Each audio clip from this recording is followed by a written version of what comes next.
of the region. Thank you. The African continent to interrogate the state of our democracy and chart pathways towards its renewal. From our in 2021, themed the unity of states, to the 2023 breaking new ground in democracy development nexus in Africa, to last year's exploration of education and leadership as catalysts for development. Each edition has addressed pressing challenges confronting democratic systems in Africa, from the erosion of public trust and institutional fragility to the increasing importance of good governance, education, and development. Today, we gather under the theme, Why Democracies Die. A timely and necessary inquiry into the structural and systemic factors undermining democratic resilience, both within Africa and globally. Around the world, it's no longer news that around the world there is the rise of authoritarianism, and then there's a decline of trust in the democratic process. There is also a gradual and systemic silencing of free speech, as well as the sustained weakening of democratic institutions. The problem is not just that democracies are undermined, it is also that autocracies are becoming more popular despite their repressiveness and aggressiveness. While our past dialogues have deepened our collective understanding of democracy's evolving landscape, today we continue that journey, delving into the roots of democratic decline, from weakened institutions and electoral malpractice to external influences and shrinking civic spaces. Today we are to confront uncomfortable truths, interrogate the internal and external forces that distort democratic promises and compromise the social contracts between governments and citizens. This dialogue is not only a forum for diagnosis, but it's also a crucible for solution. I'm going to say a proverb here, so permit me, my account is rusty, but I will try. As the account proverb says, Jua enyawo ebewo enyi no yetu ase yesensen ano.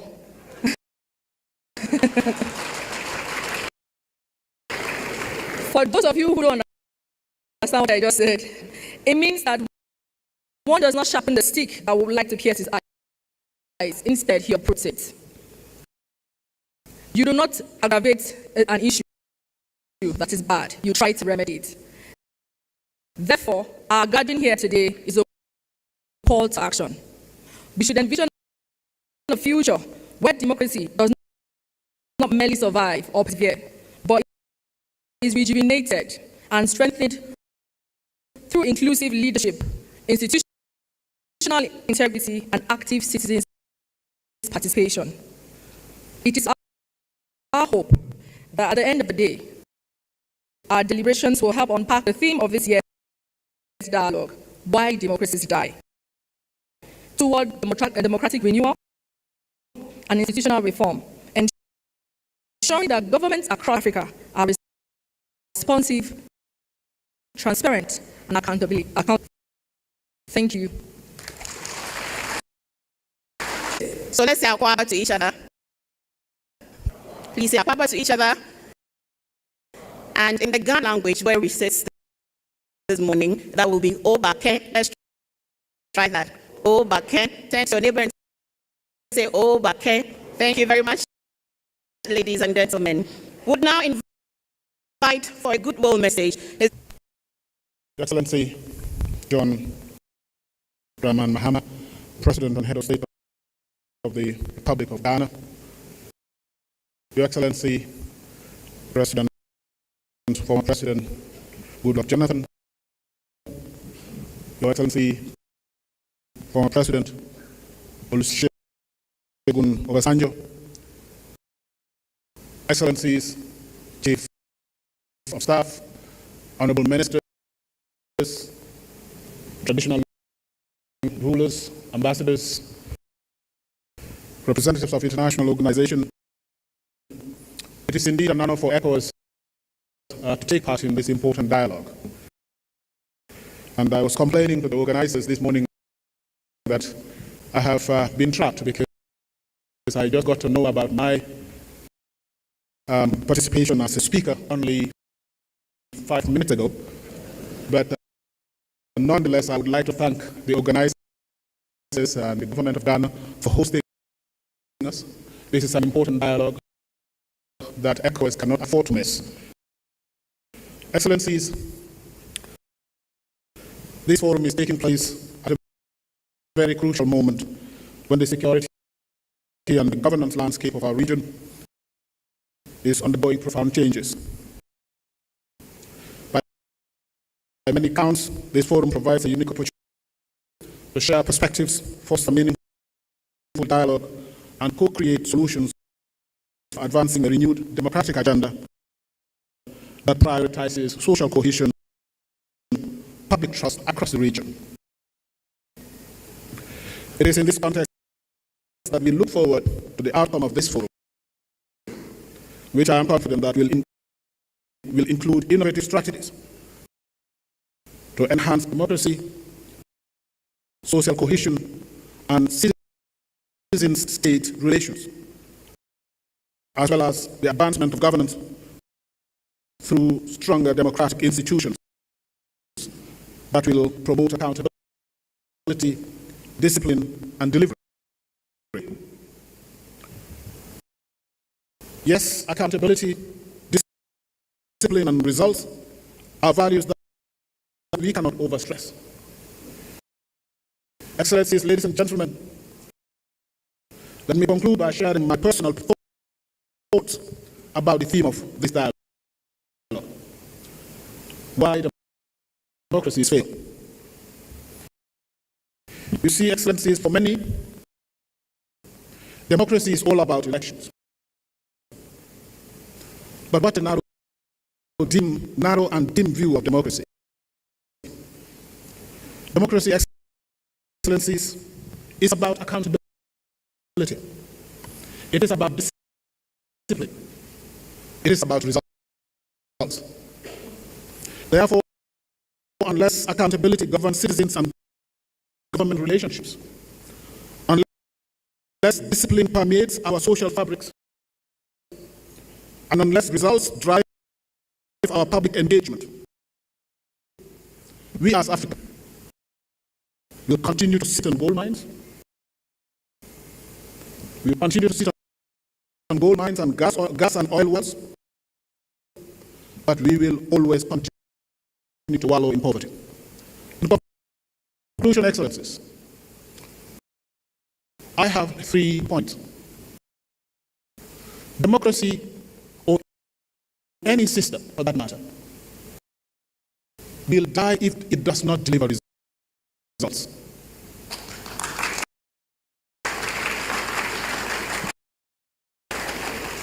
Democracy or any system will die if it does not promote accountability.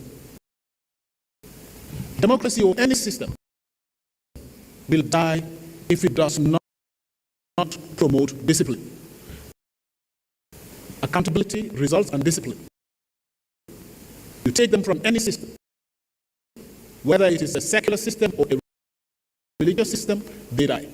If we get out of this room additional prescriptions, we will be adding value to what we are here for. Excellencies, I wish you fruitful deliberations. I recall several decades ago, sir, I had applied to travel to one of these Western countries during a vacation, and I was bounced. And the reason was that I hadn't traveled out of Ghana before. A few months later, we attended Nigeria for the first time to attend a youth conference, and we were taking to the Obasanjo farms in Ota. So Nigeria is my way to Africa. Thank you very much. Thank you, sir. You're welcome, sir.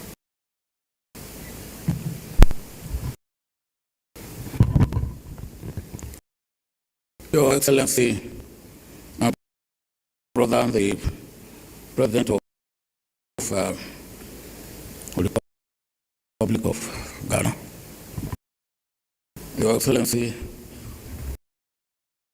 my brother, the former President of the Federal Republic of Nigeria, President Goodluck Jonathan, brought us together. I was not supposed to be talking to you now, but the executive director of Goodluck Jonathan Foundation came to me as I was sitting by Bishop Kukah, who is supposed to give a keynote address. I was supposed to have a fireside chat, and I was prepared for that. I don't know where the fire will come from, but I was prepared for a chat. Then she came to me and said, "Do you mind saying something now?" I said, "But you did not warn me that I will be saying something now." She said, "You should say something." Well, before I was then thinking, what should I say? What should I do? And I want to seek advice from the man on my left, and that Bishop Kukah, to say, "Bishop Kukah, what do I say?" And I thought he would probably be saying, "Say in the name of the Father, and of the Son, and of the Holy Spirit." And even before I could ask him, then the lady with the mistress of the ceremony called me up. And you see me coming up, feeling unprepared, untutored. Yes. And I listened to the president of ECOWAS, who ended on 3 notes. I will start on 3 notes too. And probably we will deliberate more on those 3 points as the day goes by. Democracy dies because democracy has refused to be reformed. There are 3 aspects of democracy that cannot continue to exist the way it was as defined by the American president. Government of the people, by the people, for the people. And in that definition, democracy is meant to be all people's action. And if democracy will not die and buried, not just die and be buried, democracy must be reformed in context, in content, and in practice.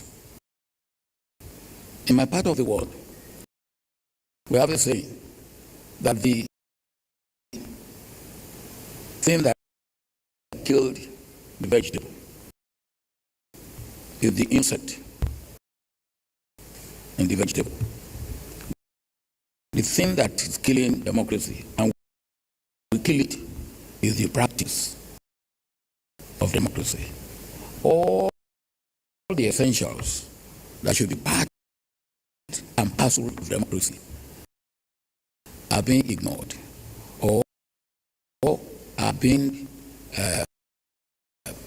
bastardized in such a way that democracy has failed to deliver. And democracy cannot deliver unless it is reformed. And if it's not reformed, it will not only fail, it will die and it will be buried. And yet, there's not any real substitute for democracy as it was originally designed. Government of the people, all the people. What we have now is not government of the people, it's government of some people, by some people, over all the people. And they talk of government of democracy as government of the majority. If you talk about government of the majority, what do you do with the minority? Then minority is not part of the people. I hope as we go on tonight, today, we will deliberate on this, and probably we will find a means by which we will put new life into democracy through democratic reform. Thank you very much.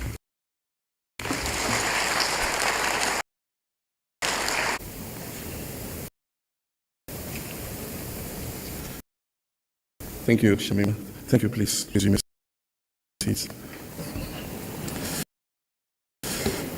Thank you very much. Let me proceed on established protocol. I think my daughter Shamima has acknowledged everybody. And so I'll just say a few preliminary words about the subject, and then after that I'll read a very short speech that I've been given. As a student of history, I always like to go back into the past. And we've had various stages of the development of our democracy. And every stage is important because we have to take lessons learned in order that we come out better. And so the first stage was the liberation of the African continent, of which Ghana played a very significant role. Yeah, Ghanaians, you can clap for that. And actually became the launch pad of the African liberation movement. As young children, we knew that Kaunda, Mugabe, and all of them lived in Ghana and held Ghanaian passports, diplomatic passports, to prevent them from being harassed or arrested. And so there was the excitement that if we came under self-rule and we governed ourselves, prosperity will naturally come. Unfortunately, Ghana, again, the pioneer in most things, quickly dispatched our first president in a coup, and then our Nigerian cousins also followed it. All the other countries followed. And our countries went under military rule. It's been a rotating window of military governments return to constitutional democracy, military governments return to constitutional democracy. And in Ghana's case, of course, we had the NLC, the National Liberation Council, and then we had the Progressive Party government, UP government under Dr. Buzia. Then, of course, the National Redemption Council, the Supreme Military Council, then to the Third Republic under the PNP, Dr. Liman. Then came the June 4, and back to democracy, and then 31st December. After a long period under military rule, we came to a consensus, and it was like the Arab Spring for Africa, where we decided that we had had enough of military dictatorship, and that the people would be better served by democratic and constitutional governance. And so one by one, African countries began to pivot back to constitutional rule and democratic governance. But the thing is, democratic governance guarantees the rights and freedoms of the people, which is true, but in themselves will not bring opportunity and economic prosperity unless you abide by certain principles.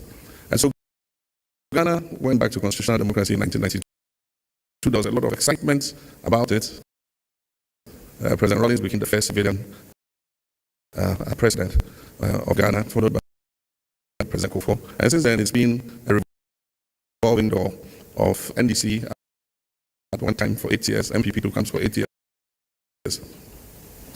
But for those who attended my inauguration, if you were not on the Black Star Square and we had locked you in a room and you could hear the announcement of the acknowledgement of the presidents who were coming up to greet me, you would have noticed that the loudest applause was for the countries that have overthrown democracy and are under military dictatorship. That should give us a pause for thought. That should make us think. And that should make us ask ourselves questions about why democracies die. And that's why the topic of today is relevant. What are the things we need to do to sustain democracy? Democracy will not survive by itself if we don't work for it. And like Omar Toure said, whatever system of government you have, autocracy, democracy, theocracy, whatever, if it does not deliver opportunities and prosperity to the people, it will not survive. And so the excitement of going back to democratic governance, by 2024, before we held elections, it was clear that the excitement had completely disappeared. Because all the Afrobarometer surveys and all the other surveys they did, and in many of these surveys they added the question, do you prefer democratic governments or would you support a coup d'etat? And it was frightening to notice that a lot of our young people said they prefer to live under a military government. And so that should give us pause for thought. And that is why I said that we need a reset of our democracy. We need a reset of our economy. We need a reset of our governance. We need to make our governance accountable. And that's why I say anybody who wants to serve in public office must be prepared to account to the people. The people are tired of the corruption. They are tired of misgovernance. They are tired of the lack of opportunity. And that is why for those of us who believe in democracy, we must continue to take advantage of dialogues like this to see what is wrong with the implementation of democracy so that we can make a reset that makes the youth continue to have faith in democratic governance and not romanticize unconstitutional government. So these are just a few words I thought we'll talk about, but also to mention the role of the new media. We don't have the traditional TV and radios as the main source of information now. Anybody puts a camera in front of his face and can make a commentary on anything. And so there again, how do we accommodate the new media in democratic consolidation? Maybe that might be the topic for the next democracy dialogue. And I think the executive director will take note of that. But this is the little speech I wrote. And so I'll go through that and just put my points on the record. On behalf of the people and government of Ghana, I extend a warm welcome to to you all. And I say, Akwaba, what's that? Obake, Wizon, Sandazua. I mean, all our languages have the word welcome, and I think we accommodate everybody. It is our privilege and honor to host the 2025 Democracy Dialogue, and we owe a debt of gratitude to President Goodluck Jonathan, who has been a towering pillar and whose life embodies the struggle for democracy, peace, and progress in Africa. And through this dialogue, he reminds us that democracy is not self-sustaining, it must be nurtured and defended.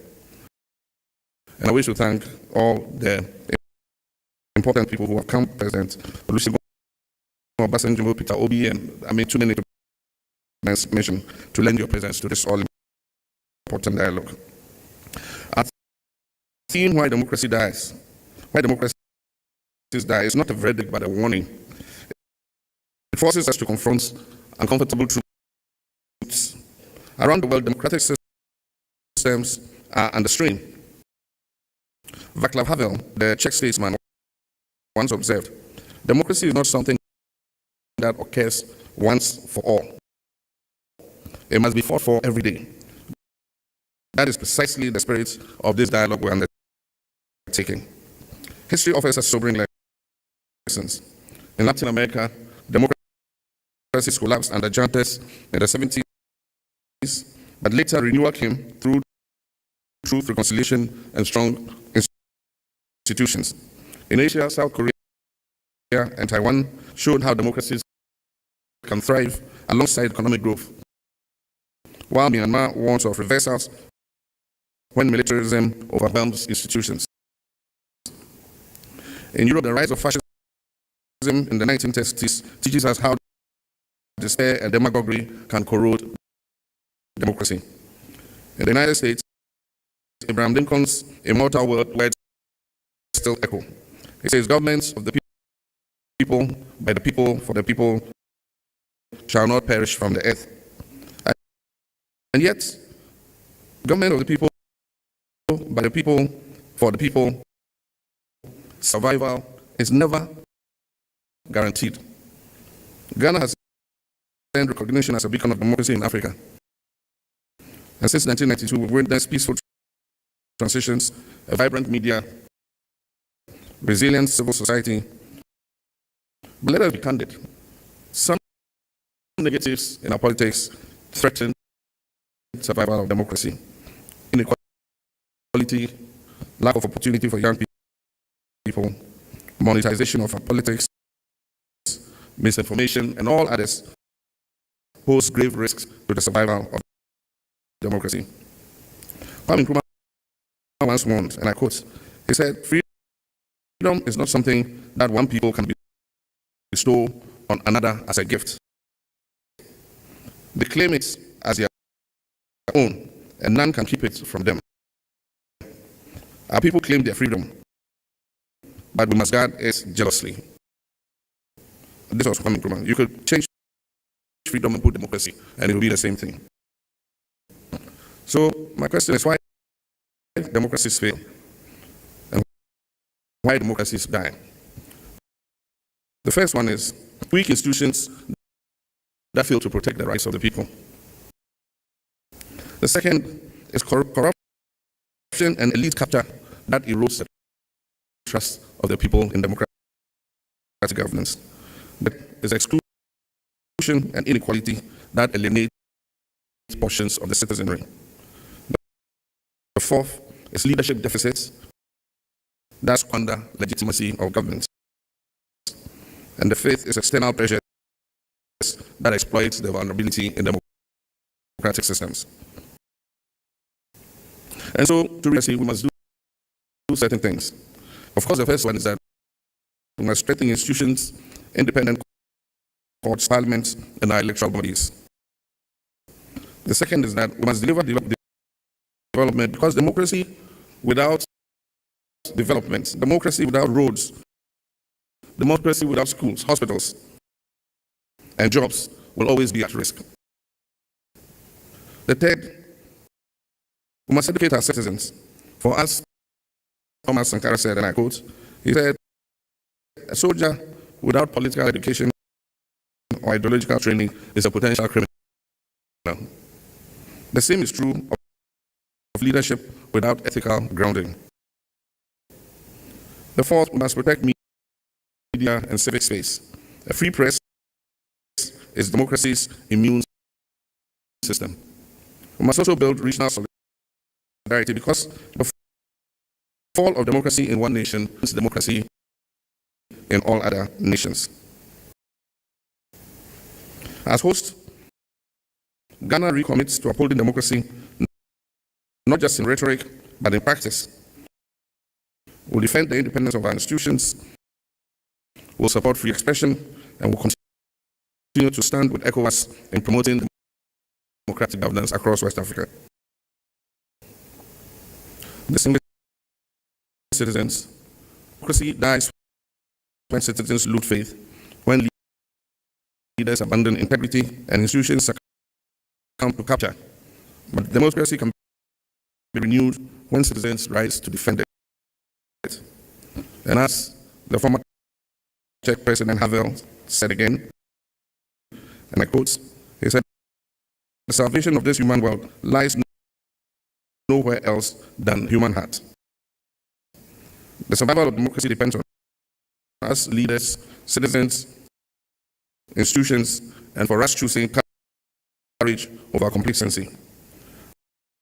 And so let this dialogue in Accra be remembered not as a lament for dying democracies, but as a rebirth of hope. Let us live here with a renewed determination to safeguard our democracies, to make our democracies deliver and pass future generations a legacy of freedom, justice, and dignity. And as an African proverb says, when the roots of the tree are deep, there is no reason to fear the wind. If the roots of our democracy are deep, there is no need to fear unconstitutional governance. If we deepen the roots of our democracy in our nations, it will withstand any storm. May God bless this gathering. May God bless Africa, and I wish you fruitful deliberation. Thank you.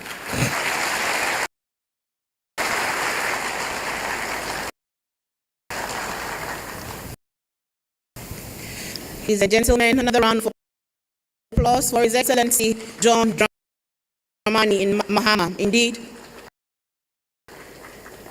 let us say we're standing on existing protocols. And of course, when you are as vertically advantaged or disadvantaged as I am, you can understand why we need to stand on existing protocols. So, Mr. President, former President Jonathan, President Obasanjo, the people from Nigeria, as you know, gain every right to be very supportive of everything that happens in Ghana.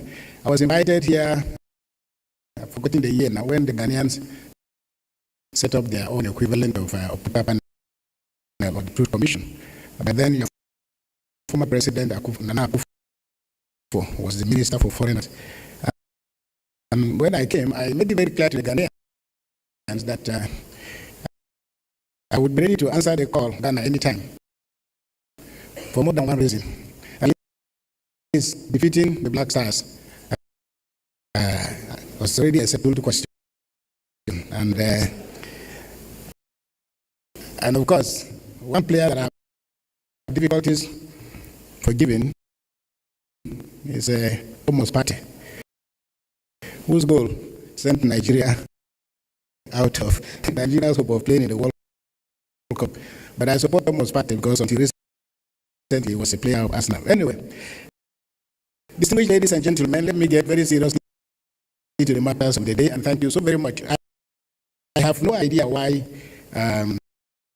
President Jonathan honored me with this call, and actually when I accepted the invitation, I didn't expect an audience as distinguished as this. But now that the bottle of water has been brought, I tell you, please don't take it from my speech.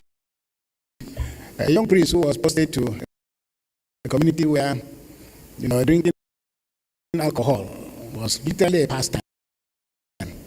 And the concern was how to stop these people from drinking very cheap alcohol, because they were always drunk in the morning, most time of the day.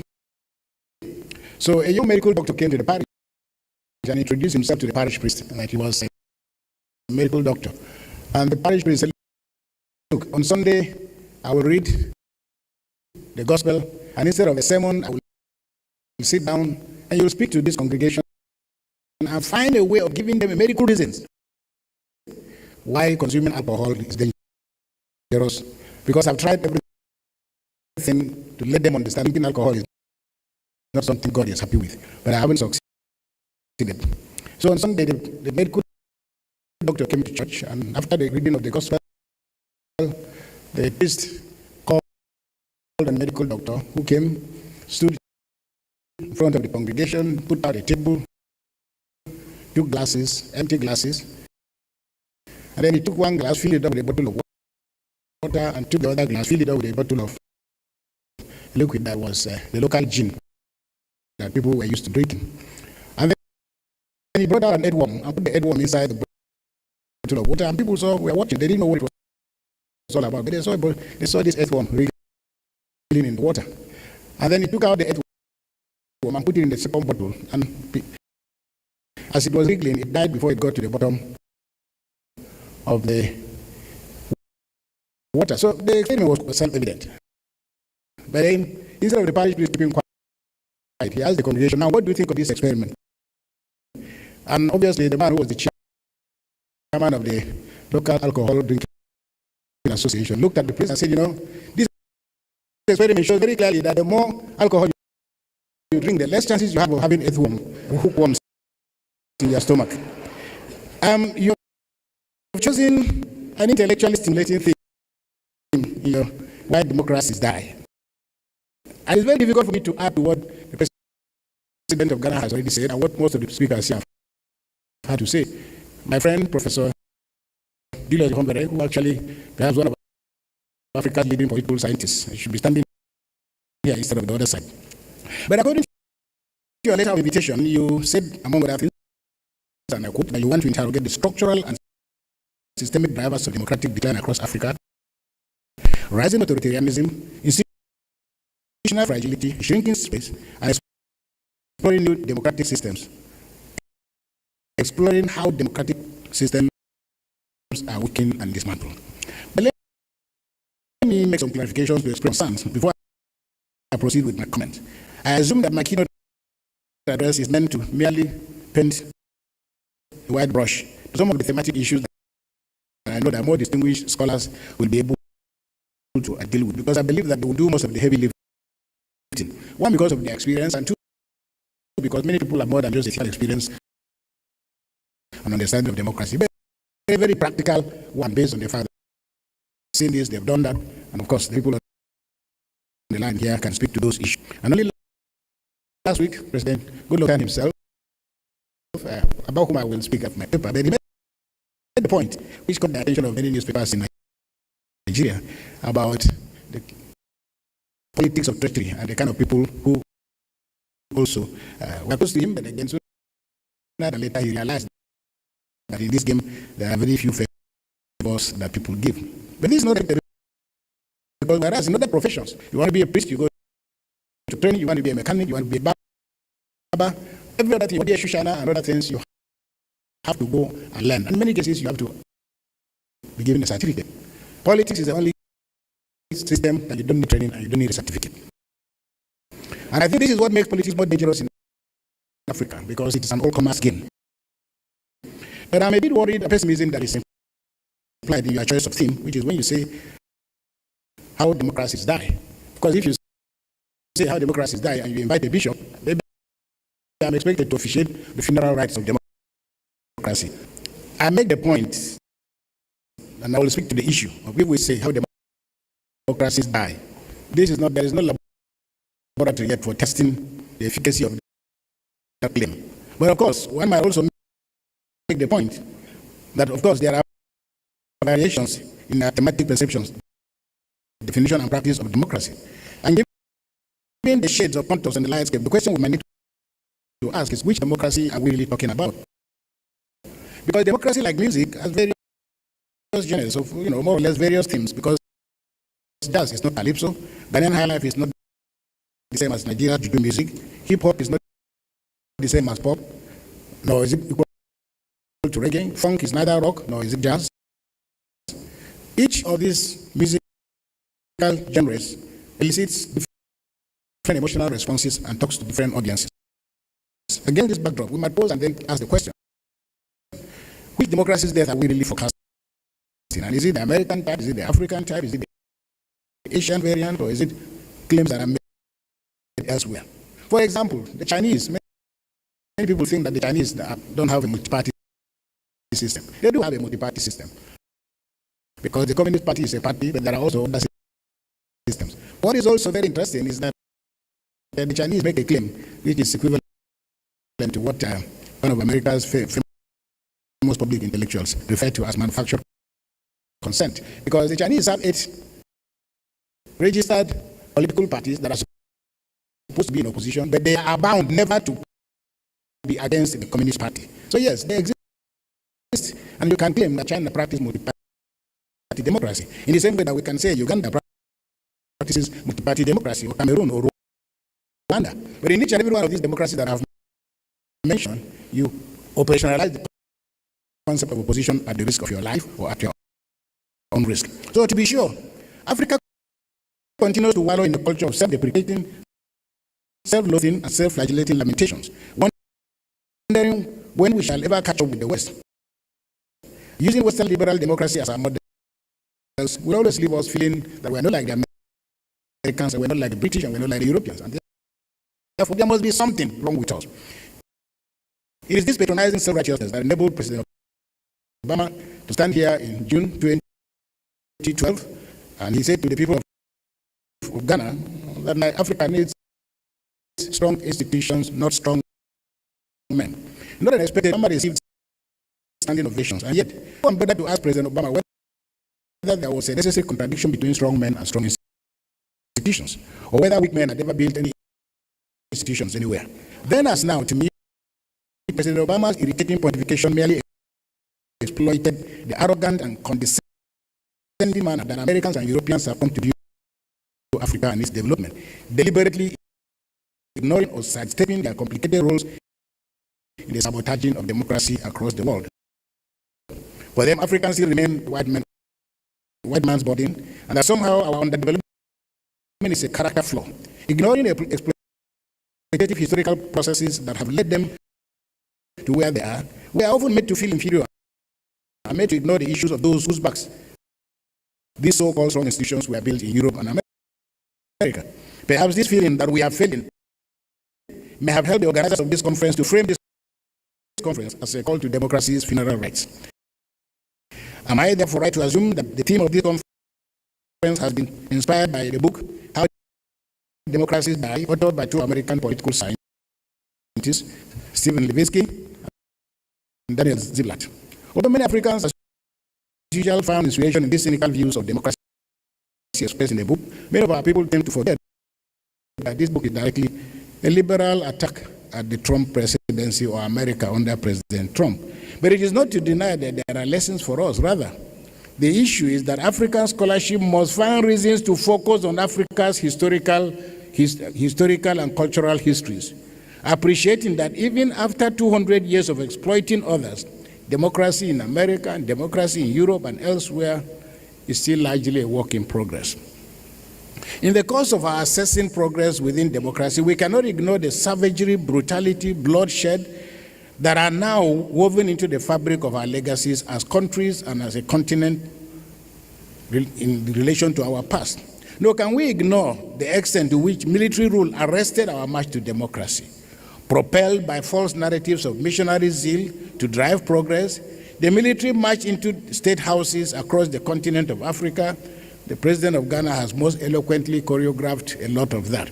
And yet years of military brutality and bloodshed through endless coups and counter-coups across Africa helped to fracture our democratic ecosystem, destroying the very foundations of our cultures of human rights, free media, functional and effective bureaucracy, judiciary, legislative assemblies, and constitutions. Years of misrule resurrected and deepened ethnic consciousness as ethnic blocs sought to use military power and autocracy to institutionalize ethnic or regional hegemonies. Subsequently, in the 90s, after the so-called end of history, half-hearted plans to return our countries to the path of democracy were often marred by the blind ambitions of the military men and women themselves. Their autocracy, they mutated as autocratic dictators, pretending to be democrats, and in my view, debates about the duality of our democracy must therefore be measured against the backdrop of this convoluted view of history. With all its structural flaws, Africa's march to democracy is seemingly unstoppable. Africans know where they have come from. The future may be uncertain for them, but we have no hope of returning to the Egypt of autocracy and dictatorship that has been our Lord. Our two countries, Nigeria and Ghana, remain the best examples. Our people are hungry. They are still poverty-stricken. They are living in destitution. Yes. But democracy has not delivered what we promised to them. Yes. Democracy has not made them safe. Yes. Democracy has not ended years of oppressive and suffocating corruption. Yes. Yes, our people are still caught in the cusp of violence. However, our situation today is evident that our people have nailed their hopes for progress and development on the mask of democracy with all its flaws and very hostile, strong headwinds. It is historic for us in Nigeria that Nigeria has conducted 7 successive back-to-back elections since 1999 till date. These elections have been seriously flawed, they have been bloody, they have been chaotic, they have been below par. Yet, only like a few years ago, Nigeria, neither the losers nor frustrated citizens of Nigeria have called the military to stage a coup, as it was, and it has always been the history of our country. People have now realized that military rule has proven itself to be a cure worse than the disease, and that the military itself has also realized the institutional damage it suffered from years of being in power. Therefore, the challenge now is for Africans of this generation to ensure that in our hands the seeds of democracy are nurtured. Because of Nigeria, despite our troubles, despite our uncertainties, it has often been said that Nigeria, the unity of Nigeria is like a Catholic marriage. And not be happy that it doesn't break up. This discussion is timely and auspicious. However, your topic, how democracies die, should be replaced by a more hopeful title, how democracies can survive. For indeed, who has ever seen the corpse of a dead democracy, or even once a carcass? Our concerns, of course, should be on how to learn lessons about the consequences of democracy dying and seeking how to avoid what is happening across Africa. Any good driver seeing another car in the ditch after an accident would do well to not that it's in the ditch, but to obey the rules of the road. And there is a saying in Hausa, for those of you who speak Hausa, the translator, he says, if you see your brother's beard on fire, put water on your own. Africans must learn that democracy is hard work with no easy answers. Not because Africans are not searching well, but because those easy answers are not found anywhere. Revitalizing the civic state by free speech, a free media, and a civil society that is alive to its challenges is the best strategy of keeping authoritarianism at bay and keeping people hopeful. Ahead of Nigeria's return to democracy in 1999, I published a book titled Democracy and Civil Society in Nigeria. And my conclusion in that book then as now, very simple, that democracy and autocracy cancel themselves out. One cannot exist if the other, both of them cannot coexist, because one's existence defeats the existence of the other. This is neither the time nor the place to debate or define democracy. However, it is important to note that each democratic seed has had its own story of growth, harvest, or failure, depending on where and when it was sown, who nurtured it, on which soil, under what weather, and to what end. By way of definition, the world has come to accept Abraham Lincoln's Gettysburg speech definition in 1863. that the democracy is a government of the people, for the people, and by the people, as literally cast in stone. However, on further interrogation, there are gaps in the democracy's definition and its operational claims. Once we shift gears to identify geographical locations, cultures, and perceptions of who the people are, and who defines who the people are, and I cannot improve on what President Obasanjo just said, because I told him he quoted what he said should stand side by side with Abraham Lincoln. And what is also very interesting is that Abraham Lincoln delivered this speech in 1863, and in the same 1963, much later, 100 years later, the Martin Luther King delivered his famous "I Have a Dream" speech.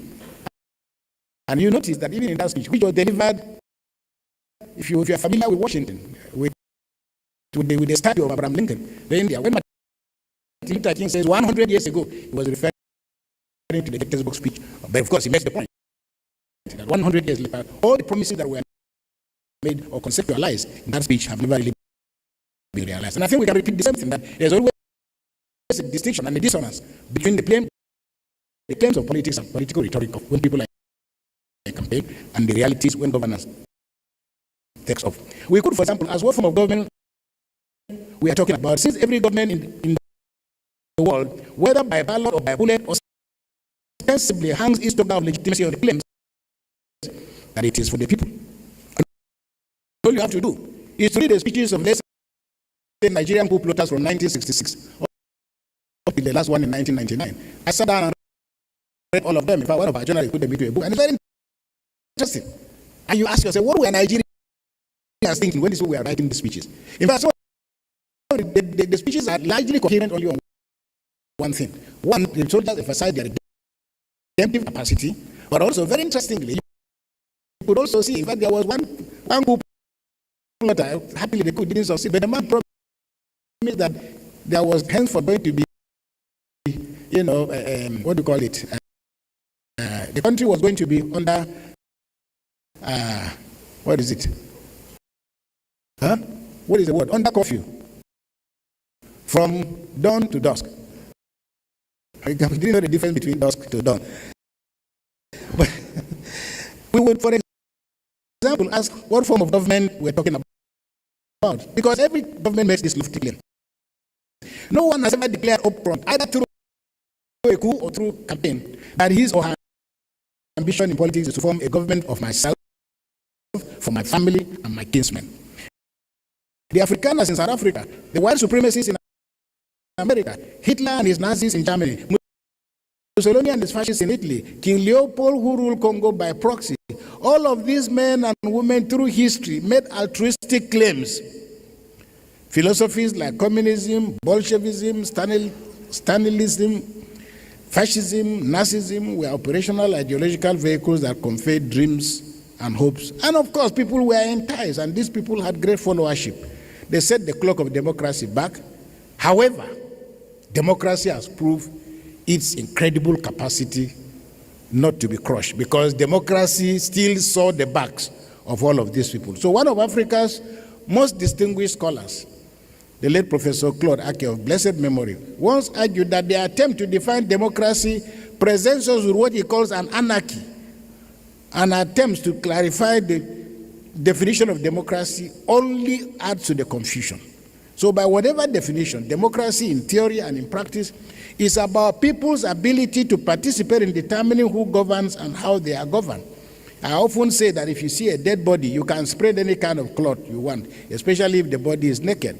But if a man is naked and you give him a cloth that he's not happy with, he will still throw it back at you. So fundamental to democracy is the essence that people, although it is flawed, that people have a say in who governs them.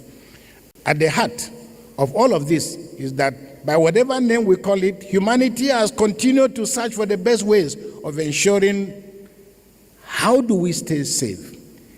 How do we raise our families? How do we manage community relations? How do we address such themes as justice by whatever language, by whatever gender, by whatever ideology? What is justice? What is equity? What is fairness? What is humility? What is respect? These are the principles that undergird democracy. So we're constantly searching for these ideals, and democracy just happens to be, in my view, a scaffolding around which we can hang some of this. And as long as this human quest continues, it is impossible, therefore, for us to talk about democracy ever dying. Another name for political practice of these ideals over time, with patience and sacrifices, leads to the deepening of political culture. Because African democracy focuses only on elections. We don't pay much attention to what happens after the election, but the consistent and persistent repetition of these processes leads to what political scientists refer as political culture. And when something becomes culture, you don't think about it, you just do it. Respect for elders, if it's culture, you just do it. Nobody has to, prompt you. So for me, fundamental to how democracy grows and is appreciated is the need to develop political culture.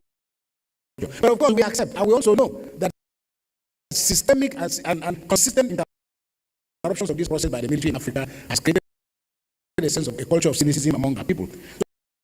So if we are concerned about how democracies die, then, like all dreams, we must accept the causes, that the causes are not the same. Because why X died is not the same with why B is alive.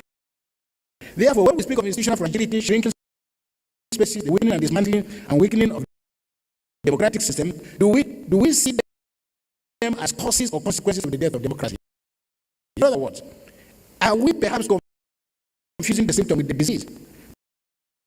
Particular diseases do not kill everyone. Not everybody who is suffering from cancer necessarily dies. Some people live longer. Not everybody.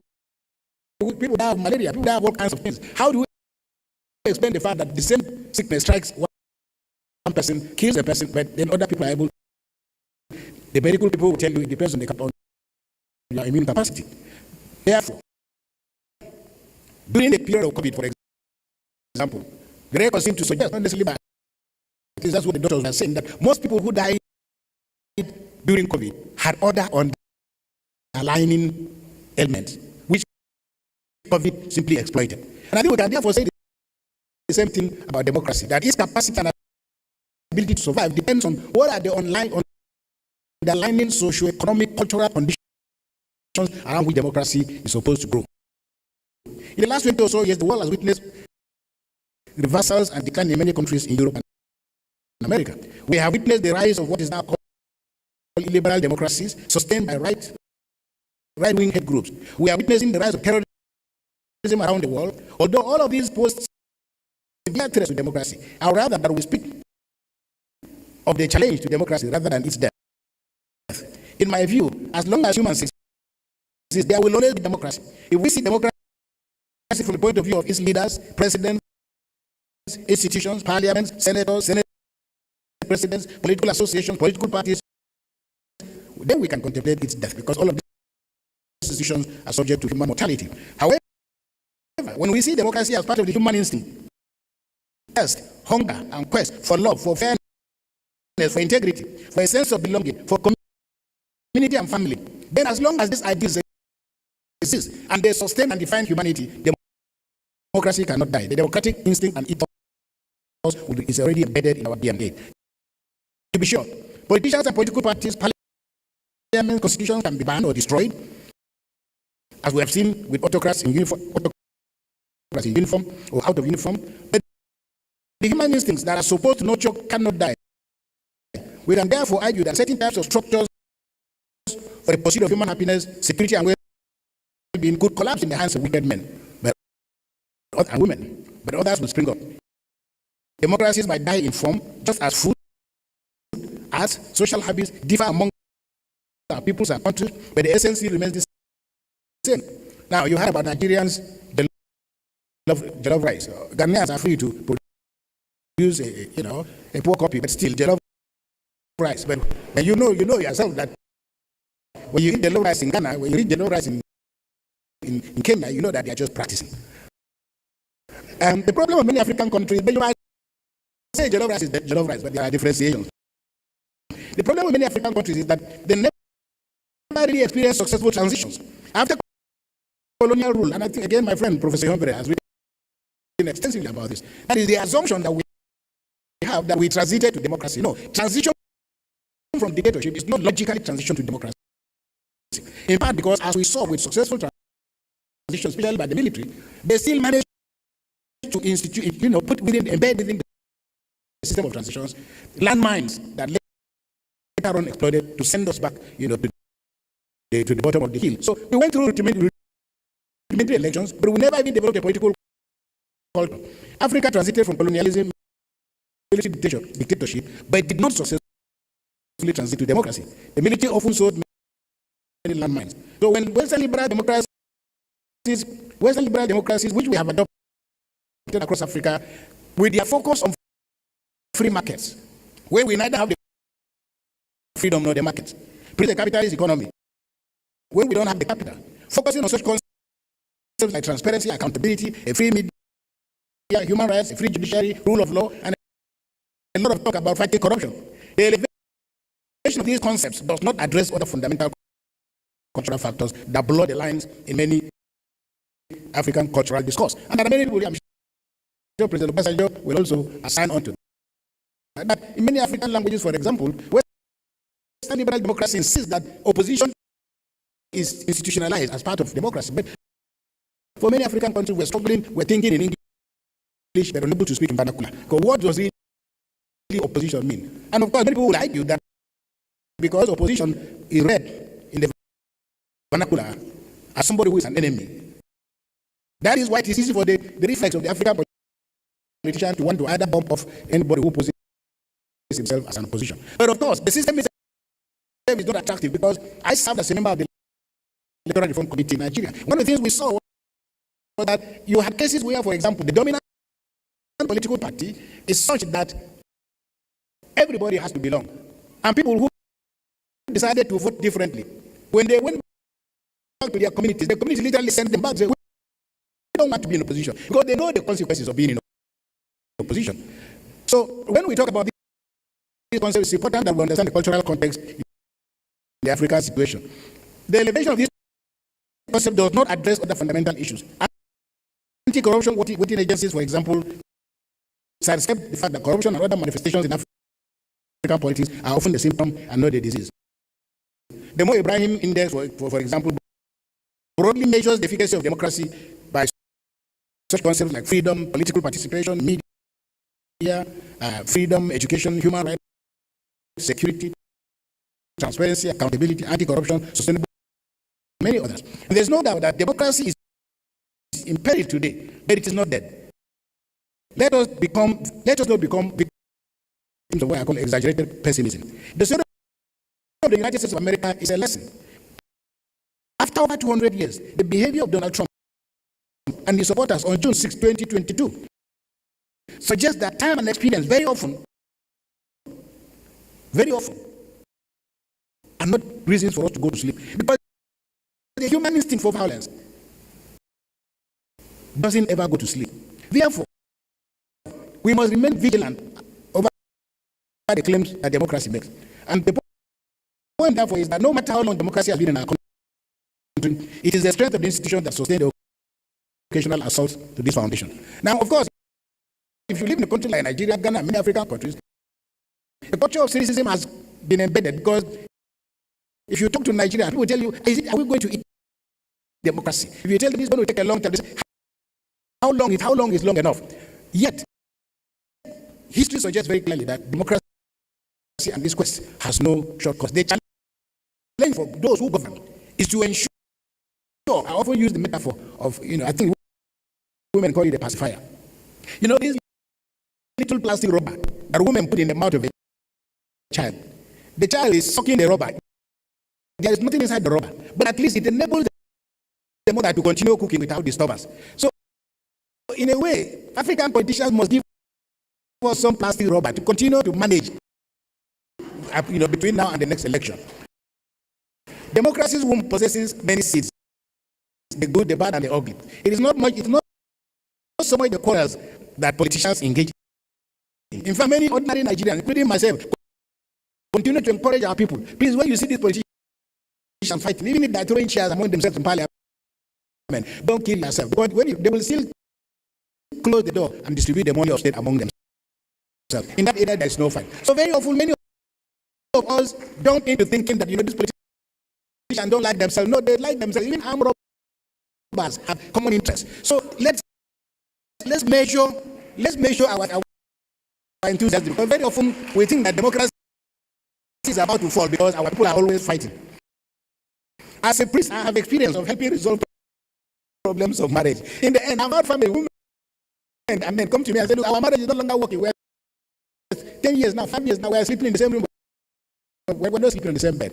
Or people will tell you all kinds of things, but families themselves have realized that marriage, the priesthood, every vocation is a work in progress. And there is not so much a question of the problems of the moment, but the development of the inherent capacity which you can glean from friends and culture and history, but also drawing inspiration from the moral basis of your relationship, that things can work differently. And when a man realizes very clearly that he took his wife for granted, and that the wife realizes she took certain things for granted, it is possible for us, for people to go back, renew their commitment, and have a much stronger relationship. Similarly, flawed elections are not necessarily evidence that democracy is not working. Very often it is of enthusiasm, but also agents of state, electoral bodies, the police, and so on, that often confuse the president with the state. Very often in our countries, the military, the security agencies believe that they confuse the state with the president, and they think that their obligation and responsibility not to the people of Nigeria or Ghana or Kenya, but it is protecting the regime that is in power. Rather than that, democracy can lose its appeal and allure for very many reasons. But often the letter and the spirit of the Constitution are miles apart. Therefore, we must continue to make the point, that citizens' engagement with the institutions and instruments of state is fundamental to how democracy grows in our countries. Rather than believing that democracy is a game of experts and all we have to do is literally choose which club we are going to support.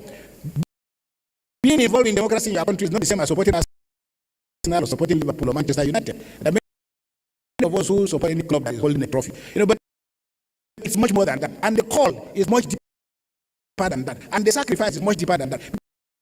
Because conceptually, we confuse office with power.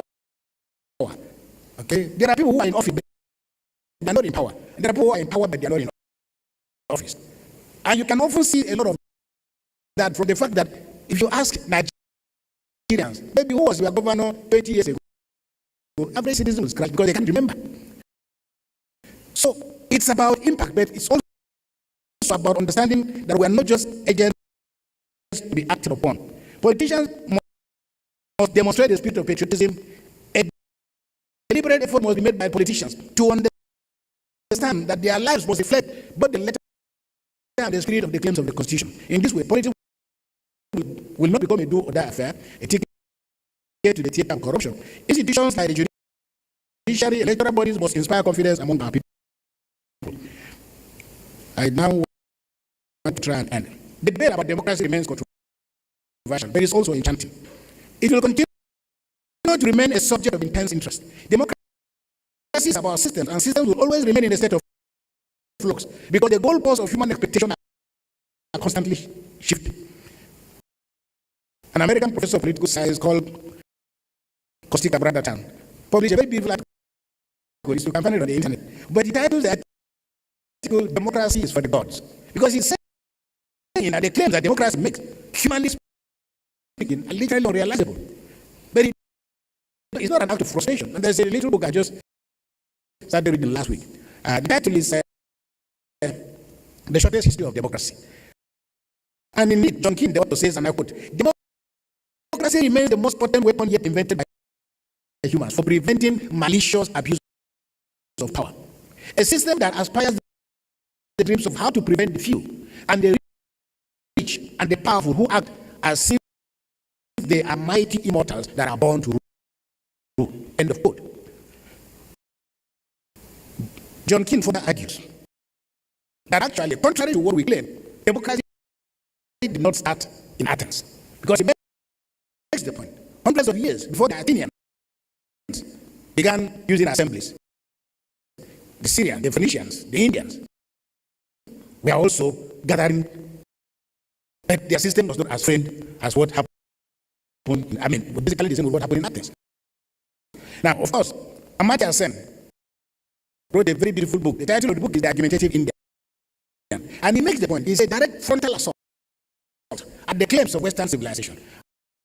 And Amartya says, look, we as Indians, we are always arguing for 10, 20 hours without. But so don't give us the impression that we're supposed to learn any of these things. So it speaks to the need for us in our democracy to also deal with practical issues of what are the cultural surroundings around which we make our claims. I wish to conclude by arguing that contrary to the notion of democracy dying, we should focus on addressing the usage of the various models for the achievement of the goals of human development. Democracy is a subject, and it is subject to toxicity, it is subject to decay, to rot, to fracture, but not to death. Democracy will never die.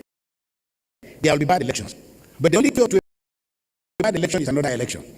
Often those who pose the greatest threat to democracy are the elected officials who often, as one of our Nigerian politicians, a friend of mine who died just about last month, Mr. Audu, who once said that, he said to me, he said, Nigerian politicians believe that people vote for us to enjoy on their behalf. So the assumption that politicians have, that the rest of us who voted for you are so stupid, and that all we're supposed to do is to stand and look at you in your beautiful cars, your beautiful houses, and we're all just spectators. All we can choose is which team are we going to clap for. Participatory democracy means participating in elections, but also participating in the outcome. So I therefore end by saying, first of all, it's a great honor, President Jonathan, for me to be here. When you took that decision on March 31st, 2015, he's written a little book, which you should read, My Transition Hours. But when you took that decision, it was one of those moments that it was between yourself, your conscience, your God, against the run of play. On the 31st of March 2015, even before the elections had concluded, when you made that call, you were answering what to me was more or less a divine call. And by taking that decision, not only did you reverse, and I think your successor made the point himself over and over. You had all the military, you had all the paraphernalia of power around you. It would have been impossible to instigate the war. But by taking that decision, in my view, the people of Athens entrusted into your hands a touch of hope, a touch of what democracy should look like. The honor, the dignity, the sense of sacrifice. That is what democracy is all about. You illustrated that. And it's the reason why when you call, I will come. When you knock, I will open the door. Because right now, I had to excuse myself from a meeting of the Catholic Bishops' Conference of Nigeria, which is still on. Our meeting is finishing actually on Sunday. But I had to excuse myself to be here because I thought it was a great honor for me, to be with you. But please, General Theophilus Danjuma, one of our greatest statesmen, President Obasanjo's colleague, once said, very often, the voice of the devil is not so far from the voice of God. Listen very carefully to those who want to use you as an instrument for the elongation of their interests and not your interest or the interest of Nigeria. Think very clearly, pray very clearly. Final decision, it's your call. Finally, some years back, Don Major, the former British Prime Minister, addressed top-level politicians in the UK. And he started his speech by posing a question. He said, if after 850 years of our democracy in the United Kingdom, if there is one person in this room that believes that we have gotten it right, please raise your hand. After 850 years, if there's anybody who believes that we in the United Kingdom have succeeded in our democracy, please raise your hands. Of course, no hand went up. Therefore, and I want to end by saying something about what is now catching flame, the hopes, the expectation, the hysteria around our young generation called Gen Z. Being young is a transition. But transition to adulthood and responsibility. Very often, many young people in Africa don't have the experience that people of our generation had.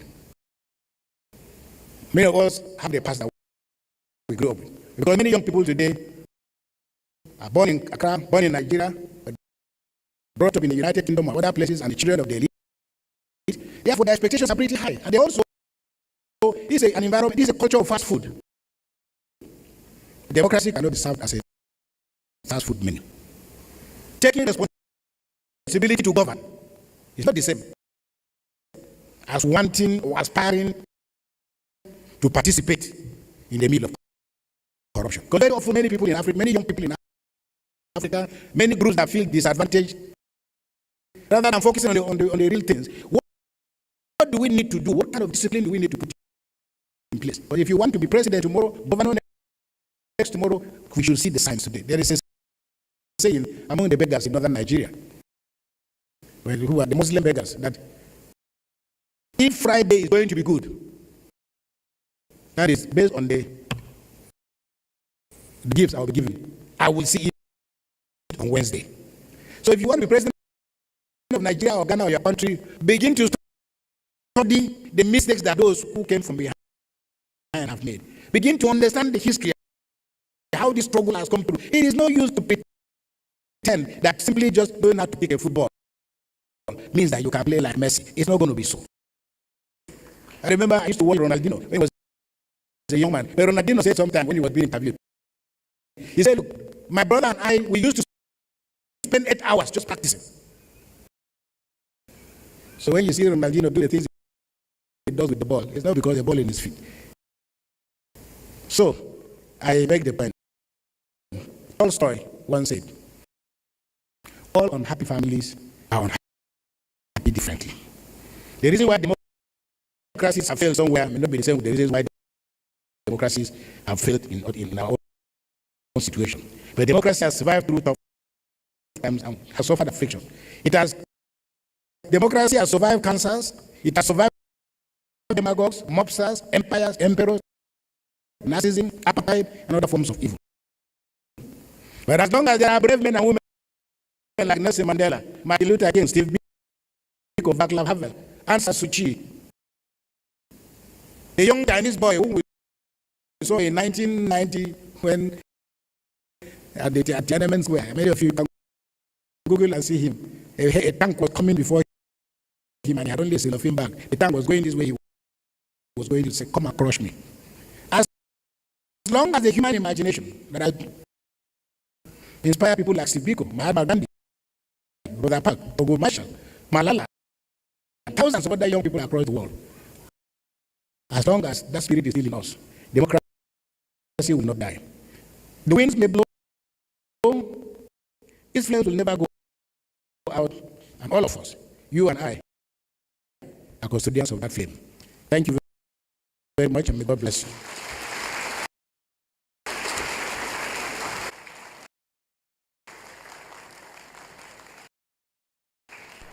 I think we can do better than that, please. Let's indeed give our keynote speaker. They used not to worry too much about whether democracy is working for them or not, because they have exit to Europe, America, and other places. And it is clear that those opportunities have closed. Yet we also have designed democratic institutions. We shouldn't talk only about the parties, but the institutions of state, the civil service, public services, and other institutions that are supposed to serve the citizens. They are the majority voters, and they have expectations. There are indications that they are becoming very disillusioned. I can tell you that I come from Ghana, and just before our elections, we had fairly educated, in fact, highly educated youth demonstrating and sometimes finding it more productive talking to the military chiefs. And they called it for coup. And so it forced me to think that we've had about quite a number of coups in Ghana, and this is the most enduring democracy. If the youth the leaders of the future, the civil servants, the public service people of the future, feel that the institution is not working or this system is not working for them, and they want to rather get the army in. They haven't experienced military rule and also have the deliver, but they go for it and they have chances of reaching them. As much as that is how they feel, I feel that they raise an important question of the resilience of democracy. Would it respond to their human development needs, their leadership needs? And as I look at countries like Norway, Germany, the Scandinavia generally, and other places, what I read is that political parties are funded by the state. They are not funded by individuals with all sorts of backgrounds, especially in elections and so on. The state finances them. And so their sense of they come in to serve and deliver those promises they made to improve the quality of life and opportunities the youth have, and how that inspires them also to be nation builders. It's not what we have in Ghana and most African countries. So I am taking the discussion on the front that we need to think about political party finance, and state shapes them once they are being financed. And I think the Scandinavians have very interesting examples to follow or cases to study. Otherwise, we are now saddled with the situation where the governments we elect, the parties we elect in Ghana, owe so much to people we don't know where they got money from, what the times where we do not know, but they are not delivering in office. And that is causing a huge problem for the most educated youth, tech savvy, globally connected. Their movements are now constricted because of world issues and developments. And I think it is one of the most important things we should be thinking about, especially as we've all seen how democracy has been considerably stable in this decade than many others. So that's my opening. Thank you very much for that powerful remark. The floor. Your Excellencies, distinguished guests, it's an honor to be here and to contribute to this conversation. When the bishop spoke, he sounded very, very optimistic about democracy. He questioned the choice of the use of the word death, democracy, why democracies die. And as a Christian, I agree with you. But as a scholar, some of the points that I might be highlighting today, please consider them as prayer points. Because I do agree with the intentional, provocative nature of the title of this conversation today. The healthy don't really need doctors. So let's face the facts the way they are. Democracy in Africa, I would like to boldly state today, is not dying silently. It's doing so loudly through the shrinking political spaces that we're observing. The statistics speak for themselves. There are many people who still believe, and the statistics reveal that 70% agree that democracy is still the preferred form of government. But just as many people have also highlighted that they've been disillusioned with what democracy has brought in terms of dividend. And if we're all here today, on the one hand, it shows our faith and our hope in what democracy can give, but then it also highlights the urgency of conversations like this in the light of where we are several years after the so-called third wave of democratization. And if we go back into history, in the 90s, in the early 90s, when the third wave of democratization was going across the continent, more than 40 countries went through different forms of democratic reforms, adopted democratic policies, returned to various forms of multi-party democracy. I think where we are today really reflects that there was a sort of an unfinished transition or unfinished democratic consolidation from where we started off in the 90s. So what we observed is that more than 40 countries held multi-party elections. However, and some constitutions were amended and reforms were introduced. But the underlying power structures remained intact. Militaries, political party dominance, patronage systems, all of these remained largely intact. And so what happened is that we saw a process that began, but then got trapped somewhere in the cycle of development. And when that happened, there was a shift to survival mode.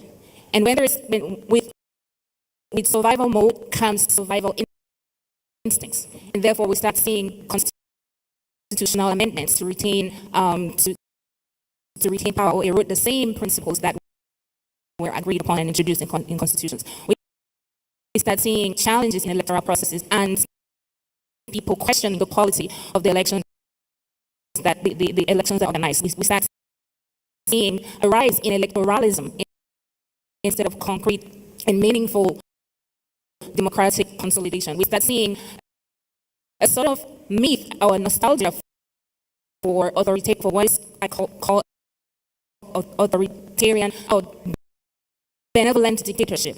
And we start seeing different kinds of electoral processes that are more or less window dressing processes to tick certain boxes, some of which have been imposed by foreign governments, which makes me to ask the question, I think is something that we need to seriously interrogate, why some foreign countries speak the language of democracy but support security and sometimes at the expense, support security and sometimes even if it means backing authoritarian regimes. So these are just, intentional provocative questions that I want to throw out there as part of my opening remarks, and I'm happy to come back to it subsequently. Thank you very much. Plenty of food for thought. We'll come back to some of those in the panel. Your Excellency. Thank you very much, Your Excellency. First, I want to thank President Jonathan for inviting me to this session. Again, I think this is the third time I'm appearing at functions organized by the Foundation. Some comments I had here this morning. First, that of the President of ECOWAS, who talked about the outcomes. Why democracy? What do we seek from democracy? Democracy must provide results.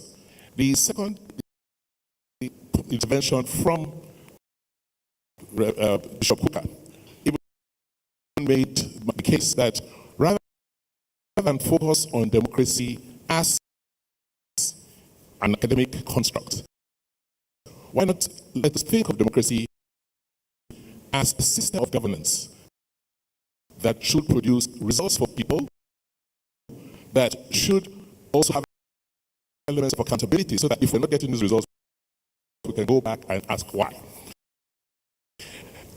That pivots into the 3 points I need to make.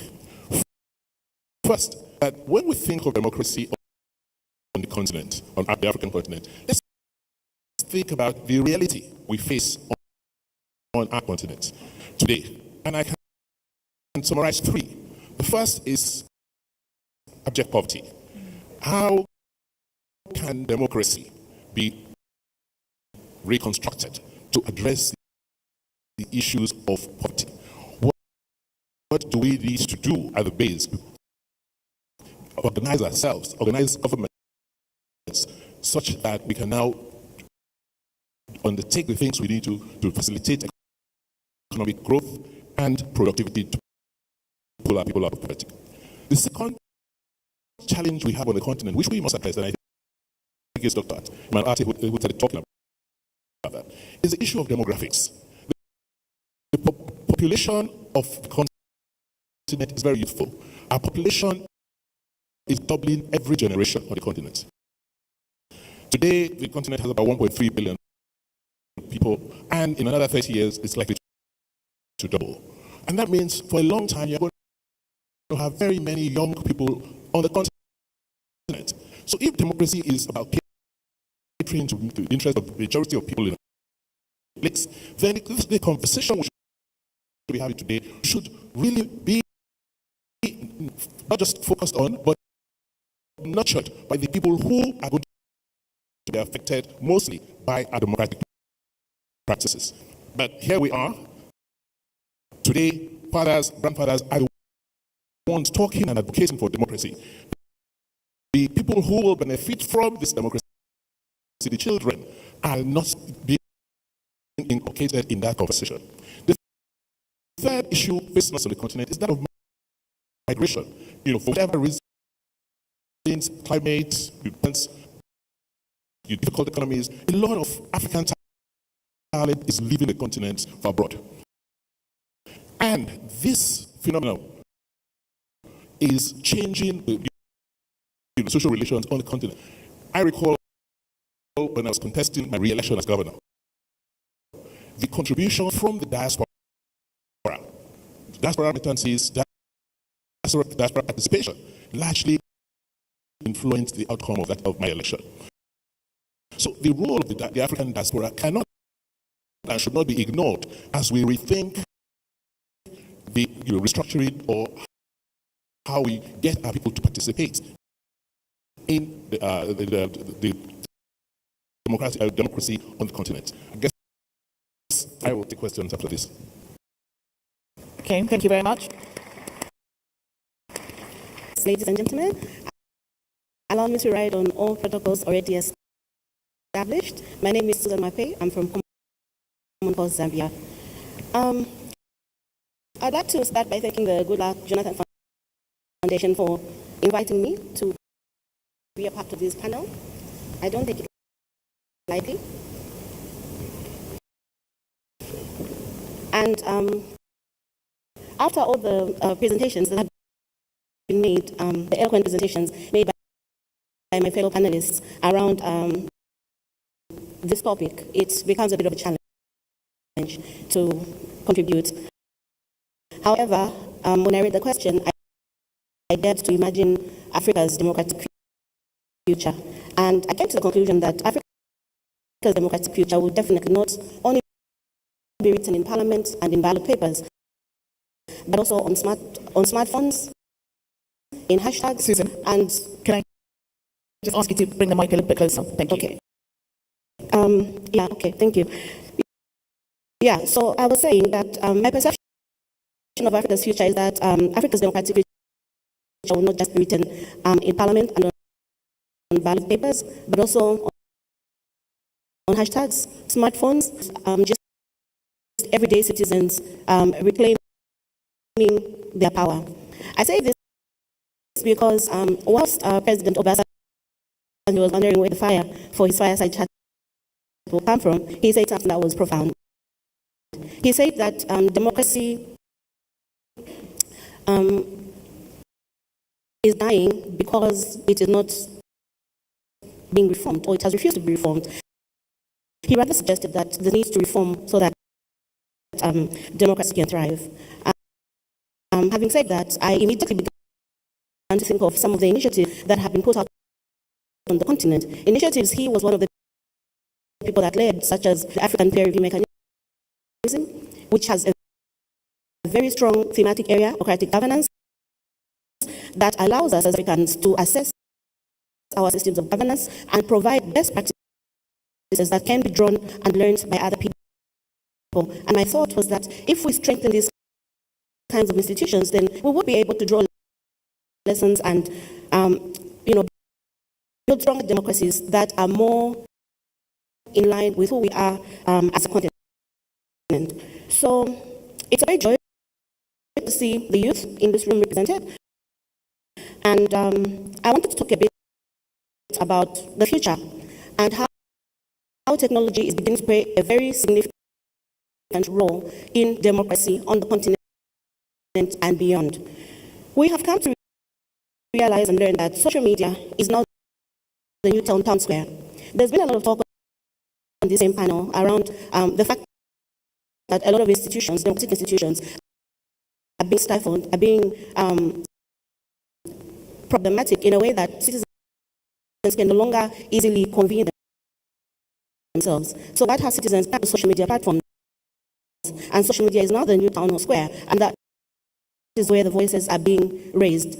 We can draw so many examples from the continent, the ENSA movement in Nigeria, we can talk about the Gen Z movement in Kenya, we can talk about a lot of things that are happening beyond the continent in Nepal, etc., where young people have taken democracy beyond the ballot box and they're demanding changes now, but all these movements are being organized using technology.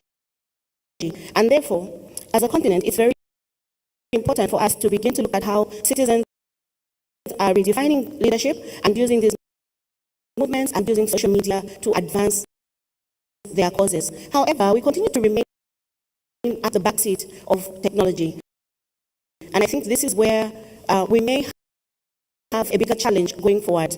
Because the previous speaker just highlighted a few minutes ago that Africa will have the largest young population going forward.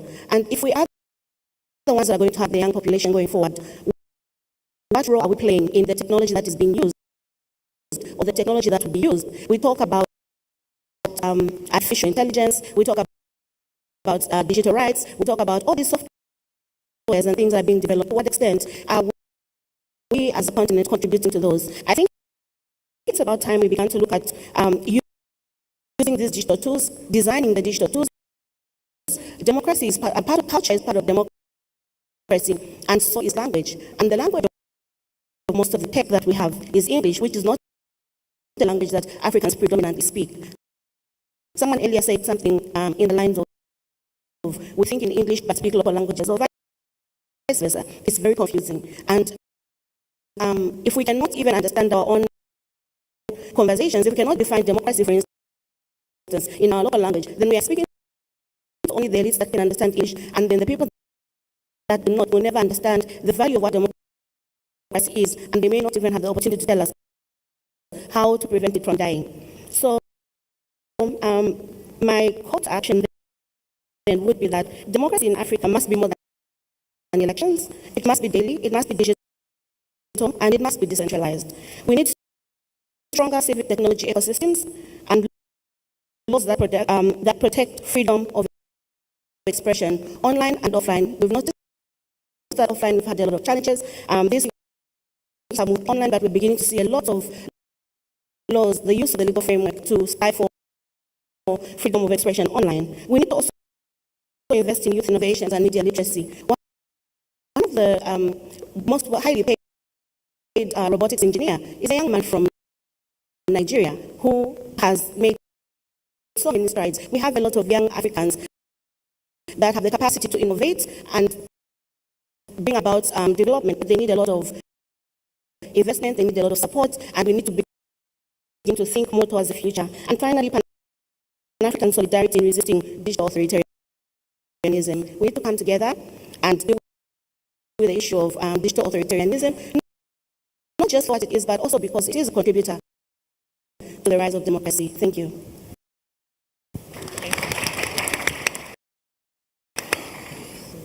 Thank you. My geopolitics perspective of the question that we are discussing here. And I will start by saying that geopolitics is not new. I think everybody agrees with me here that it has always been there, and we remember the Cold War period and its negative impact on our countries. And so, but there are three main differences that we need to take into account today. That will increase the threat that geopolitics represent for our new democracies. The first one is the world today is multipolar. It's like you have many other countries instead of having Western countries and Russia. In the Cold War, today you have China, you have Russia, you have Gulf states, you have Turkey, you have the Western countries. Even within Western countries, they are not playing the same thing. And all of them are trying to intervene. To stop you, but that mic has a bit of an echo, so let me just do this. Thank you. Thank you. Is it better now? Yes. So all these countries are trying to intervene in our democracies functioning and everything. This is the first difference. The second one is democracy is in decline everywhere. So we were not in the Cold War period where you have democracies quote unquote on one side and Russia on the other. Democracy is in decline everywhere. Third, even the values and principles supporting democracies are being questioned almost everywhere. This is the environment in which we are. And for me, for these reasons, they have a consequences for Africa if we do not take these questions seriously. The first consequence that I see is Africa, again, will be one of the victims because they will have pressure on them to take sides on the fight that these powerful countries are having among themselves. Last Friday, the Minister of Foreign Affairs of Nigeria was giving a talk at the Nigerian Institute for International Relations, and he was saying, for instance, that Nigeria will not accept pressure from anybody to take side in the battles that are happening across the world, and that is just the beginning. The second consequence, because of this situation at the global level, that will increase the room of maneuver of people in our countries who will want to revert democracy. When I mean revert democracy, it means autocratizing, that is, using democratic procedures to revert democracy. It means military coups, it means constitutional coups, etc. So all these people will have a larger room of maneuver. The third consequence is that it becomes difficult now upon Africans to develop the discourse to convince ourselves that democracy is what we need and why we need it.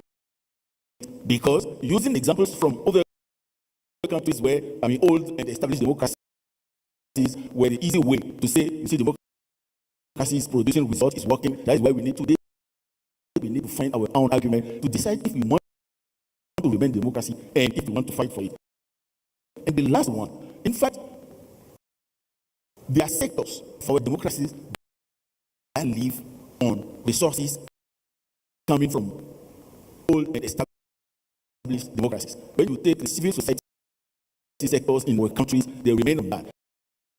Even when you take state institutions, when it comes to strengthening the capacities of state institutions and so on, the resources to do this type of work comes from abroad. So for Africa today, if we want to continue supporting democracy, we need to find our own resources, and we need to continue, to do that and to maintain the civil society sectors, etc. I will stop it there, and I can come with suggestions of solutions. Fantastic. Plenty of food for thought that we will develop in the course of this panel. We've heard about youth protest, financing, accountability, Africa developing its own democracy, and many more topics that we'll talk about. So let me come to you.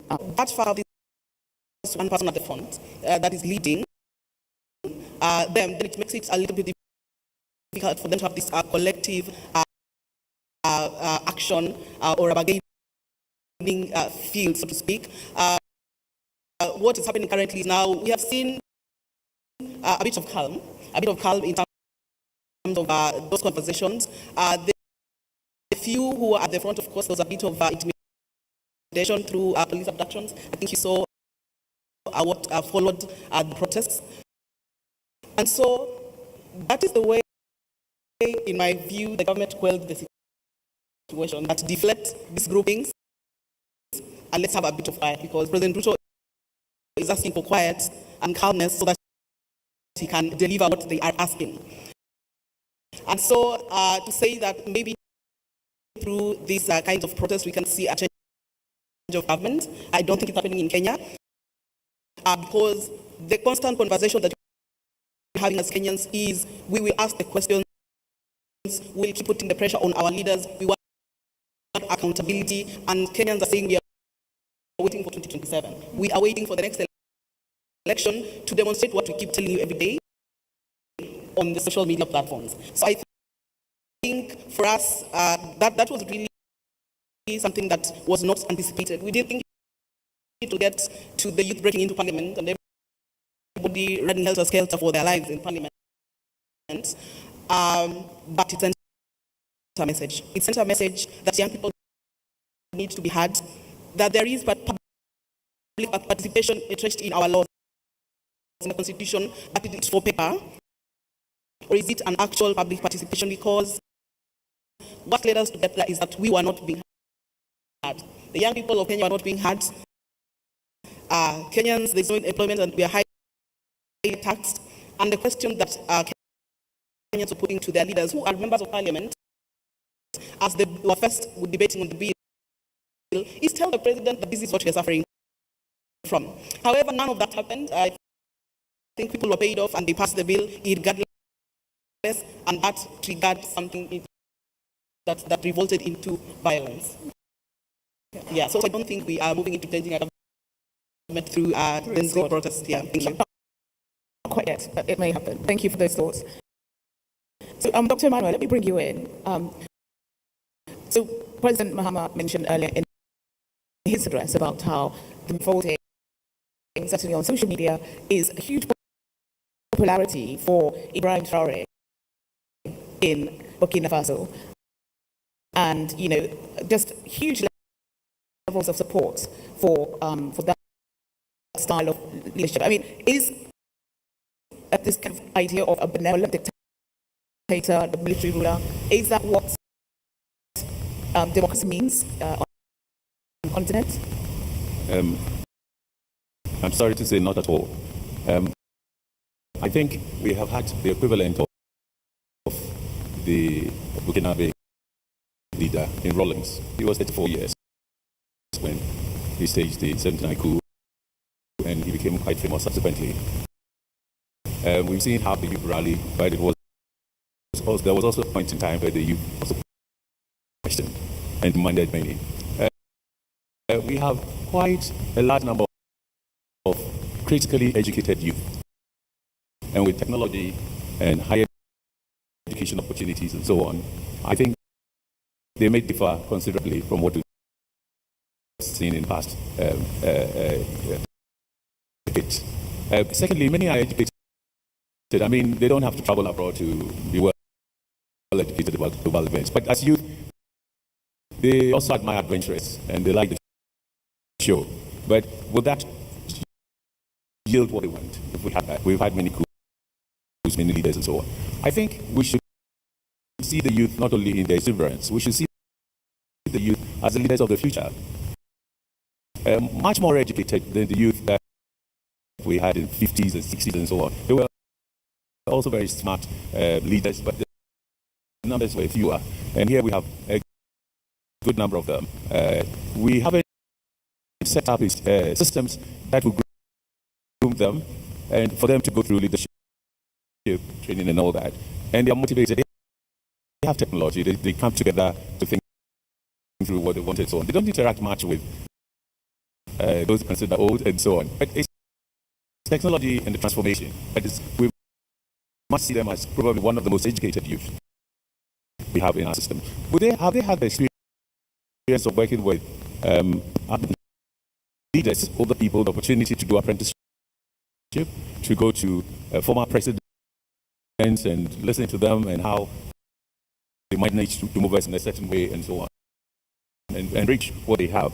I'm not sure those spaces exist for them, but the world and technology has made them also feel that university graduates, they've learned a lot and they have ambitions to also be leaders. So I think these things need to be looked at in some much more, there is some complexity of it that needs to be unpacked for us to know that they are expressing themselves in ways that we may see as radical, but really they are the next line of leaders and they have ambition. Yeah. So let me just kind of probe you on that point a little bit more. Is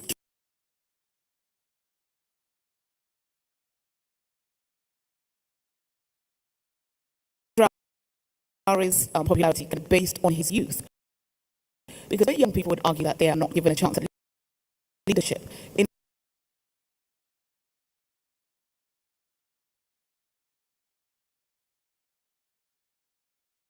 President Obasanjo's era, for example, many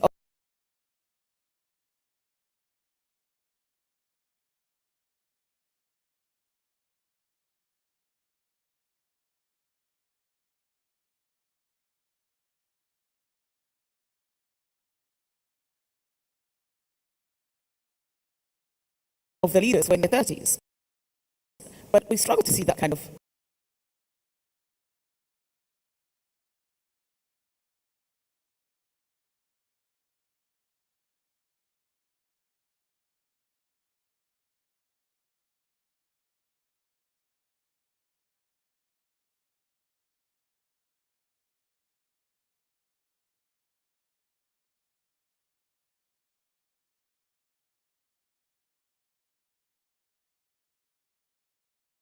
similar, demographic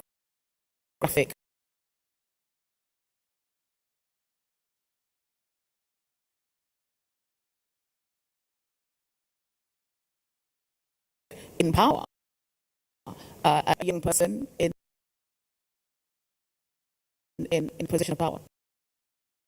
Well, it could be, but it's not a matter of age. But I've also seen somebody as young as Simon Rawlings and how the youth rallied around him.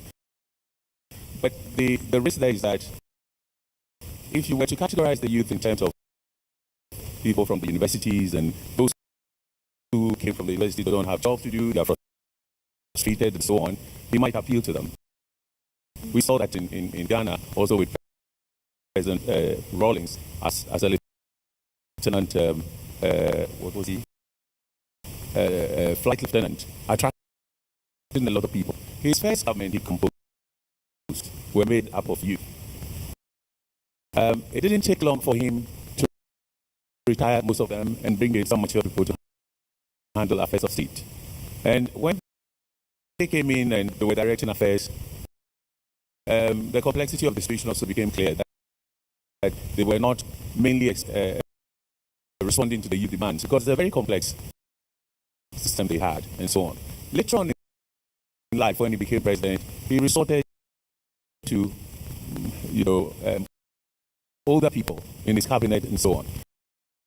I think for me, it is not the youth wanting to come into government immediately, but we haven't laid out the structures that would, if you look at the traditional society, there were 8 sets and you are cultivated and shown, and so we don't have that. And sometimes there's the feeling that what they see in the technology movies and so on makes life easier, but the institutions and the structures are different. They can be heavily frustrated. Orientation is needed. That's why I think that the most challenging thing we can do to consolidate our democracy is to ask the question, should our parties remain as they are? Or should we see them as potential agents of government leadership and so on, as is done in others, and create the conditions to prepare them to lead us in the self-sacrificial way, exemplary way we want? We are not doing that. But I think elements of that have to be considered. The youth future leaders, are they prepared? Are they groomed to take on the leadership and move us to that level? That is something we need to look at. I don't think it's happening in the political parties. And I don't think they have options to pick up more. Now that they can't go to America or other places, it's going to be quite demanded. Thank you very much. Professor Melvis, question that's often debated about democracy in Africa and if we're practicing the right kind of democracy in Africa, or if it should be kind of reshaped or reframed to kind of suit our kind of continent and our culture, etc. People argue that it's largely defined by Western standards. What are your thoughts on that? And should we be rethinking and reinterpreting democracy on the continent? For that question, it sort of echoes, in my opinion, a highly Western rhetoric that has been held, which is that democracy is a luxury for Africans, and suggest that we are not able to live out and implement the ideals of democracy as it is, and rebuild the structures or live by the rules that the democracy come with. And I think that that's what informs some of that argument. When we look at, by the way, I was supposed to mention, I want to specify that I am from the Democratic Republic of Cameroon. It's also one of the countries that have been under the radar for quite a while as to the way it is practicing its democracy, and which highlights what I mentioned earlier about the narrowing down of democratic governance to electoralism. And you'll find what we have observed is a situation where many leaders, they have the means to access power. They have the power to access power, but they lack the power to give up power.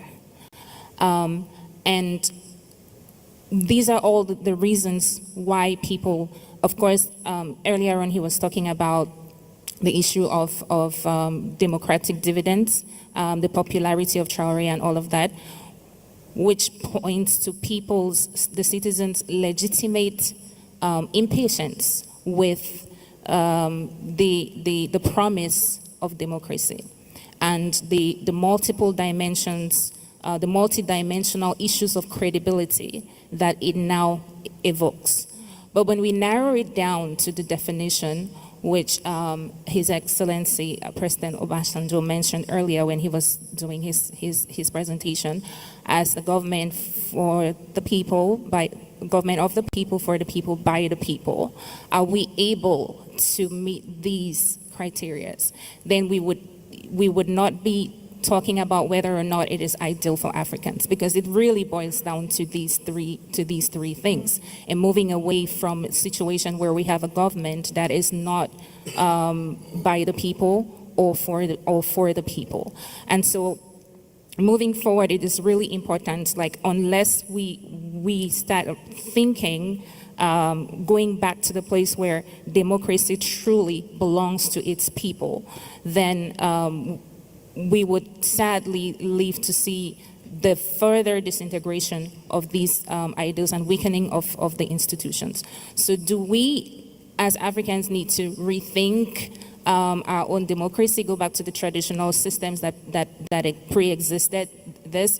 When you dig into history, I mean, and there are a lot of scholars who may have different opinions about this, but the birthplace of democracy is still, subject to debate. And in my opinion, I would say it's right here on the continent. And so maybe other people adopted it and came up with different variations of it. And the different sort of hybridization of forms of democracies that we're seeing, which has led us to start asking whether we need our own form of democracy. It is more, in my opinion, a reflection of the failed promises, the failed promises and the different corruptions that have infiltrated the process versus the need for it or our ability to implement the ideals. That's what I can say to that. Okay, thank you. Did you want answering the question, why are the younger people or youths on the continent getting impatient about democracy? I think for a lot of the young people on the continent, they just feel that they are not heard. So if you say you're practicing democracy and they don't feel as if they are participating, they watch how elections are held, the outcomes of elections, but ultimately they don't see their lives getting better. They are not able to afford, the cost of goods and services. But more importantly, they can't see hope for the future. You say, oh, you are the leaders of tomorrow. And they say, okay, what are we going to lead? Are we going to lead poverty? So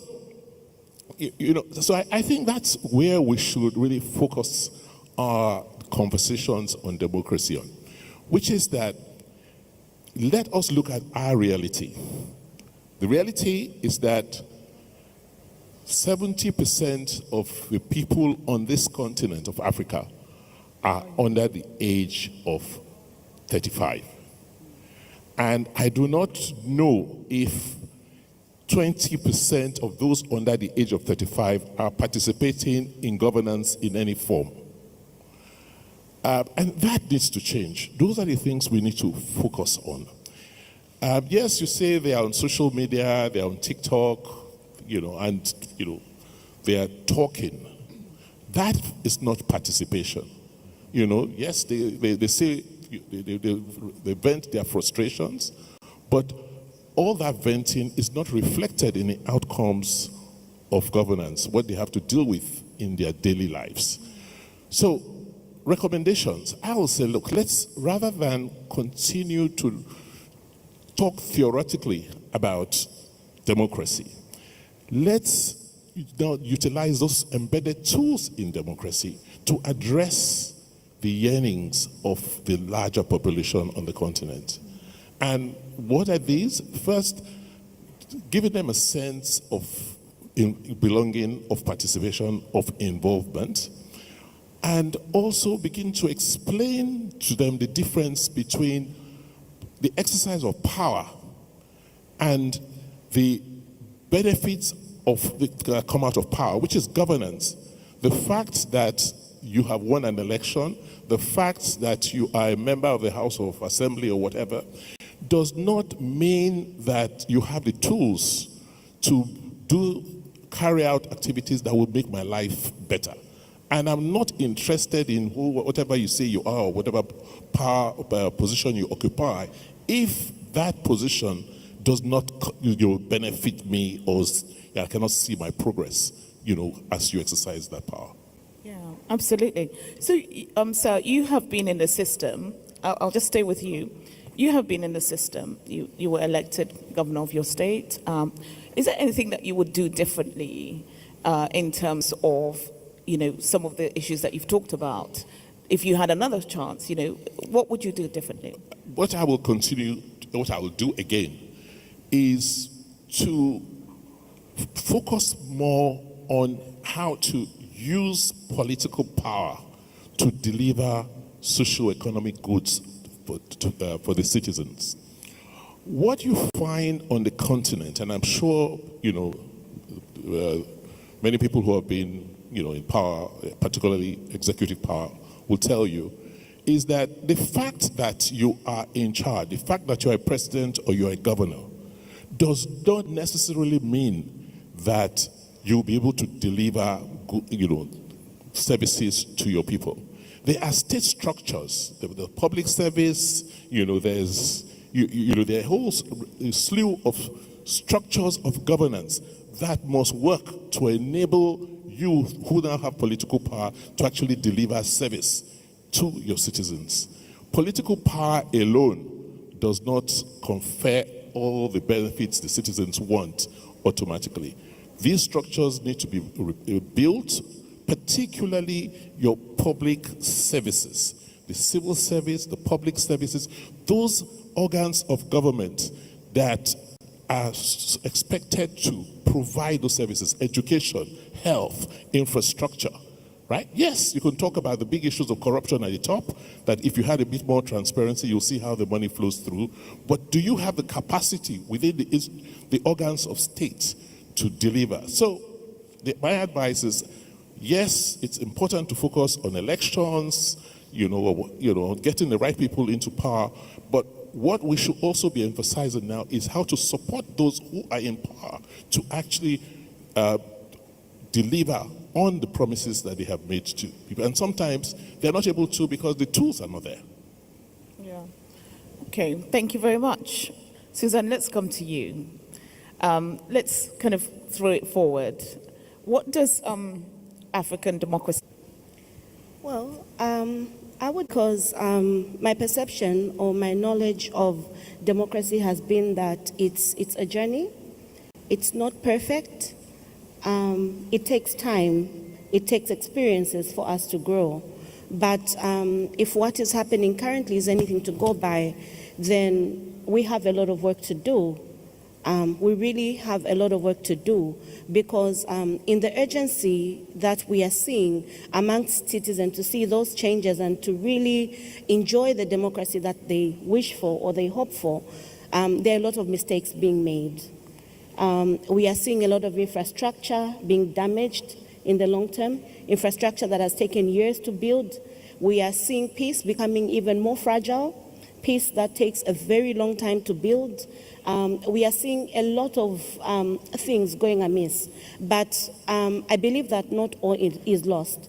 If we build the right capacity in, for instance, the youth who are in a hurry, I think my colleague from Kenya spoke extensively about what's going on with the young people and how they are leaderless, and they've decided to come up with these things, these principles and the things that they expect to see. Then there's need to build their capacity to understand how they can galvanize that power to make it productive, to make it meaningful, to make it what we saw the Kenneth Kaundas, the Kwame Nkrumahs, those leaders in the past, the way they were able to mobilize themselves and use that power to build and strengthen institutions and countries and the continent.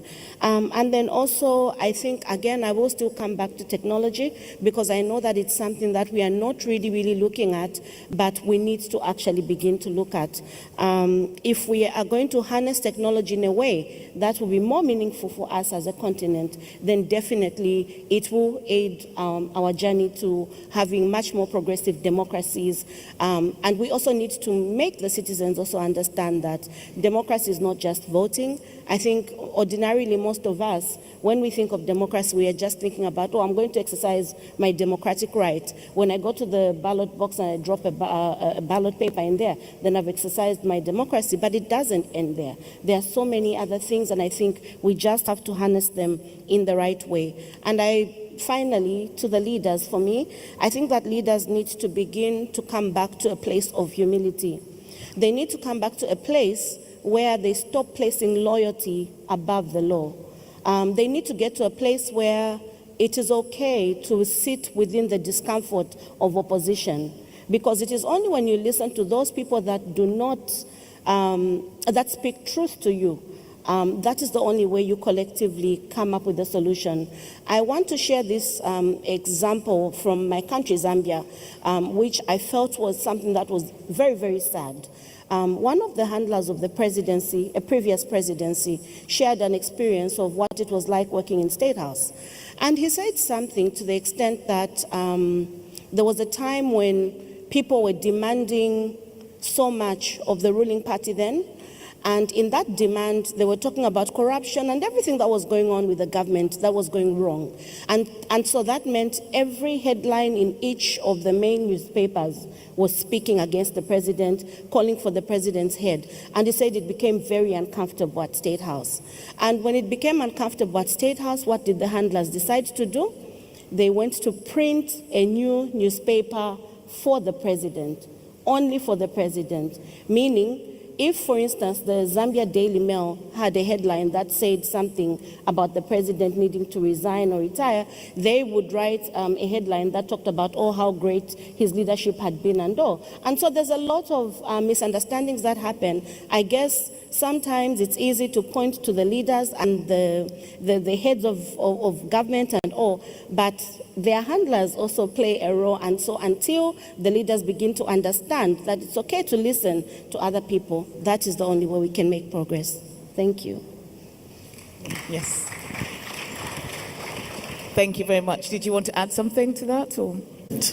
Okay. Yes. The first one is about this idea of having African democracy, trying to make democracy looks like Africa, quote unquote. For me, we have like few questions that we need to keep in mind. I think from everybody who spoke before us here, we agree that we want government by the people. We want to live somewhere where people are the sovereign power holder. Second, do we want political systems that deliver? Like everybody says, accountability, delivering, inclusion, etc. The third thing for me is, what are the assumptions that we are making about ourselves? For instance, when you say people like power, can we say that Africans like power? When you say people are egoistic, can we say that in Africa we are? If we have these assumptions, it means the way we build the institutions, we need to make sure that we are not making like positive, wrong assumptions about ourselves. Keeping in mind, as you just said, that 70% of our population today are under 35. These people have like phones in their hand and connected to the world. When we talk about African values and culture, etc. today, what does that mean for these people? We need to understand that before we start building institutions and etc. That is one. The second thing that I want to say also is we have not been able so far to have our own connections between stakeholders that are key for the functioning of democracy.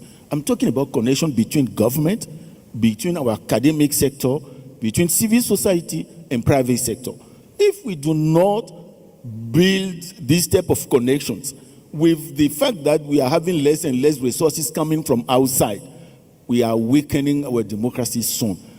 Whether it's about thinking and generating our own thoughts, being able to fund our civil society sectors that are key for democracy to deliver, to be accountable, etc. So I think these are the two things that I want to add.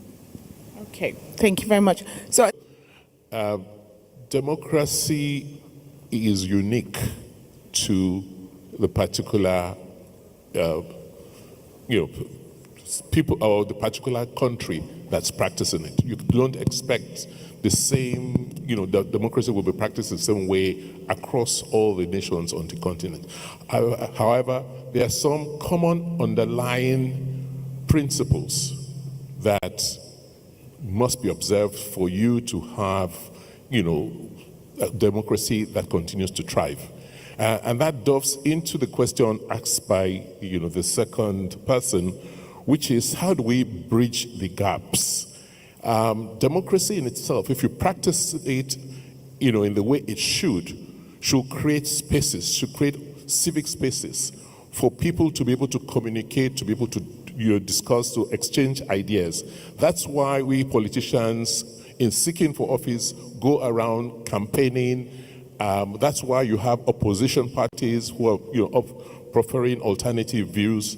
If you practice democracy in whatever form, upholding these principles, then over time, you are likely to make progress and bridge the gaps. But for me, the landing point for me is, look, at the end of the day, is this system, am I better off with this system of government, with this democracy, the way it has been practiced in my domain? That's the underlying question. If I am better off, then okay, I continue to make improvements. If I am not, then what do I do? Still working within the ambits, the principles underlying on which democracy rests, to change or to improve, my democratic form of government. That this is where ECOWAS need to come in. And I think support to ECOWAS to make sure that taking into account everything that is happening in the sub-region, being able to draw some of the common challenges, some of the specificities that can help in harmonizing prescriptions. But we need something that in my view, we lack today. That are mechanisms to learn by what we are doing, to learn from our experiences. Because, as Bishop Kukah rightly said, there is no school where you send people to learn how to become Democrats. You learn by doing. But you cannot learn by doing if you are not able to stop by time to time to learn, to take stock of whatever you are doing, your failures, your successes, and learn from them. So maybe we need mechanisms to learn from our experiences. Okay, I think we are completely out of time. Please give this esteem. Thank you very much for sharing your thoughts. And yeah, okay.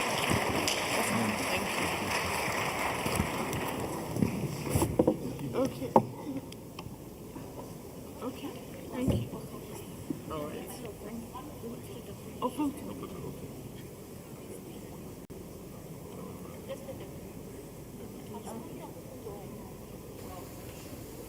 You're taking a quick group photograph, please. No, here's fine. The attempt to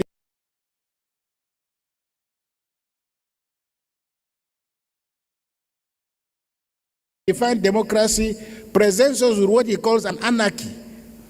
and attempts to clarify the definition of democracy. Okay. Okay. Thank you. All right. Open.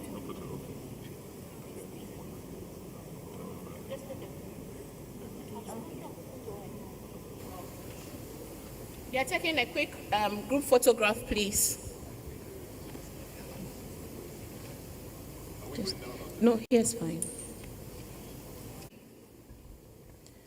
The meantime,